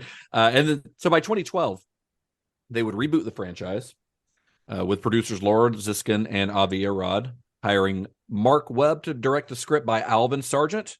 Here, there's that name again. He's all over these movies. James Vanderbilt and Steve Kloves. And this was, of course, The Amazing Spider-Man, starring Andrew Garfield in the lead role. That film would produce a sequel a couple years later, which received mixed reviews. And then in 2016, after some savvy negotiating on the part of Disney and Marvel, the character of Spider-Man would officially join the Marvel Cinematic Universe, leading to some of the studio's most profitable films to date. Now, Sam Raimi's influence on the Spider-Man character and on the superhero genre as a whole can't be overstated. He blazed the trail in how these stories are told with as much emphasis on character as on effects. He oversaw a visual effects team who translated Spider-Man's physical movements to the big screen in ways that had never been done before. But more than anything else, Sam Raimi's Spider-Man movies re-legitimize the superhero movie genre, helping to turn Marvel from a fledgling funny book company into a global entertainment powerhouse that has, to this date, produced a series of films that have made more than $27 billion with no signs of slowing down. And as for Raimi, well, we mentioned it earlier, but he followed Spider-Man 3 up with Drag Me to Hell, and then after dropping out of Spider-Man 4, he went on to direct Oz the Great and Powerful for Disney, a film that was headlined by his Spider-Man co-star James Franco. He continued to produce as well, shepherding films like the 2013 Evil Dead reboot, Don't Breathe, and Crawl to the big screen. He created and directed episodes of the TV series Ash vs. Evil Dead and 50 States of Fright, among several others. And then in 2022, Sam Raimi directed his first feature film in nearly a decade, and fittingly, it was another comic book movie, Doctor Strange in the Multiverse of Madness, which itself was a follow-up to 2021's Spider-Man No Way Home, which saw Tobey Maguire, Willem Dafoe, and Alfred Molina all reprise the Spider-Man roles that they'd established in Raimi's franchise. Kind of a fun full circle moment for him here, Yeah. And after the release of that film, fans started petitioning to get a Raimi-directed Spider-Man 4. They're like, well, Tobey's back. Sam Raimi's back in the MCU. Let's just do a Spider-Man 4 in this, side universe that we've created.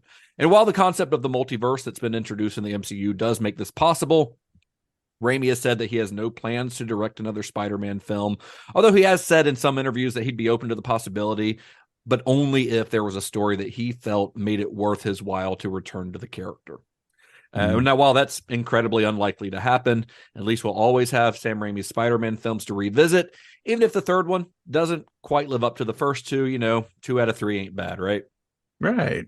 That's true. I mean, it is a complete journey. But yeah, it's just too bad that this one ends, or that this one exists the way that it does. Yeah, in the version that it does. Yeah. I did want to say that I built her up on the first one, and I talked a little bit about her, but going into this, Sam Raimi sadly decided not to continue on, and Laura Ziskin, the producer that I've talked so much about during this series, who I mentioned last episode, developed breast cancer during the release of Spider-Man 2, sadly passed away as she got so far as to like they got Andrew Garfield and they got to like Amazing Spider-Man, but before it officially was released, she did pass away, but not before developing a charity for cancer. And she's a big part of Hollywood. She was the first person to even produce the Oscars. I don't even remember how much good shit I said about her. Our first person, I'm not first person to produce the Oscar, first woman to produce. About to say she would have been very old. First woman to do the Oscars. Sam Raimi spoke of her after she passed. He said about her, she knew a good story. Working with the right writer, she could make it great, and then her passion would turn it into something better. Whenever I got stuck on a problem, she would say, the water is always muddiest before it clears. I asked her one time what that meant, and she said, no matter how bleak it seems, sometimes creatively, the answers we seek are right around the corner if we just keep diligently working on solutions and stay truthful to ourselves. She passed away, but you can't find a negative thing about her from anybody that works with her. I did love that, like, not long before she passed away, the Hollywood reporter talked to her and asked her, hey, what do you think would not get made today? Because she was complaining about studios and how they wanted things their way and they weren't willing to take artistic risks on people who had their own visions. And they were like, well, what do you think wouldn't happen today? And she said, everything. I did No Way Out, To Die For, The Doctor, Pretty Woman, Spider-Man. The movie business is narrow.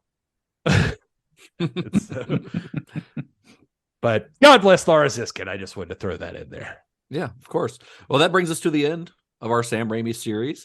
Probably for, I don't know, maybe forever. I don't foresee us doing another one unless he might start doing some other stuff outside of the MCU.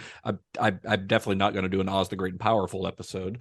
Not unless the fans are really clamoring for it, and I can't imagine that they are. It's not even on the roulette wheel. It's not on the roulette wheel. It is not. So we got plenty of other stuff on that roulette wheel, which we will be announcing our next roulette on the next bonus episode. So listen out for that. But otherwise, I think we're done for this week, fellas. You guys want to tell everyone where you can be found on the internet? I am This is Gary Horne on Instagram and Twitter. If you like wrestling, I host the This is Pro Wrestling. I can't even do it when I have it fucking written right in front of me. I host This is Pro Wrestling at This is Pro Wrestling on YouTube and TIPW Show on Instagram.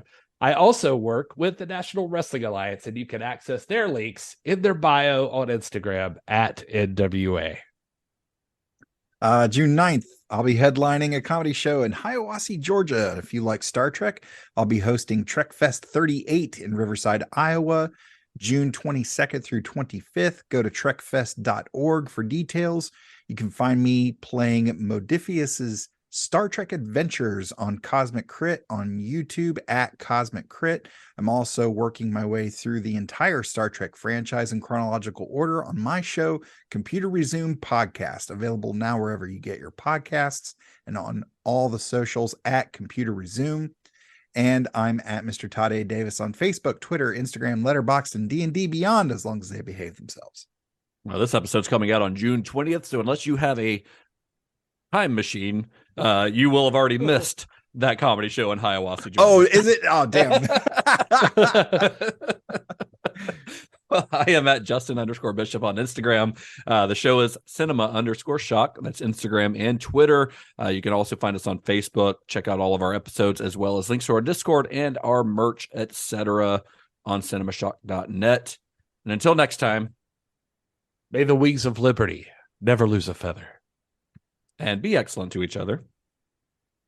If I may, sir, I've seen things in this house I've never spoke of. The night Johnny died, I cleaned his wound. The blade that pierced his body came from the keys. I know you're trying to defend Johnny's honor, but there is no question that he died by his own hand. I loved Johnny. as I've loved you, as your friends love you.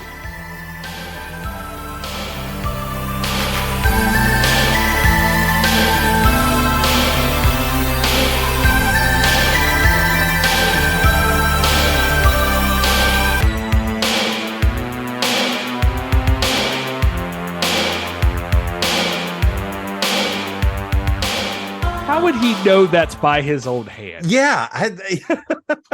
How would he fucking know? Like, I mean, There's no way. What is he? It doesn't make any sense. Nothing about that wrap up to that plot line makes any sense. It's so dumb and so lazy. All right, we're going.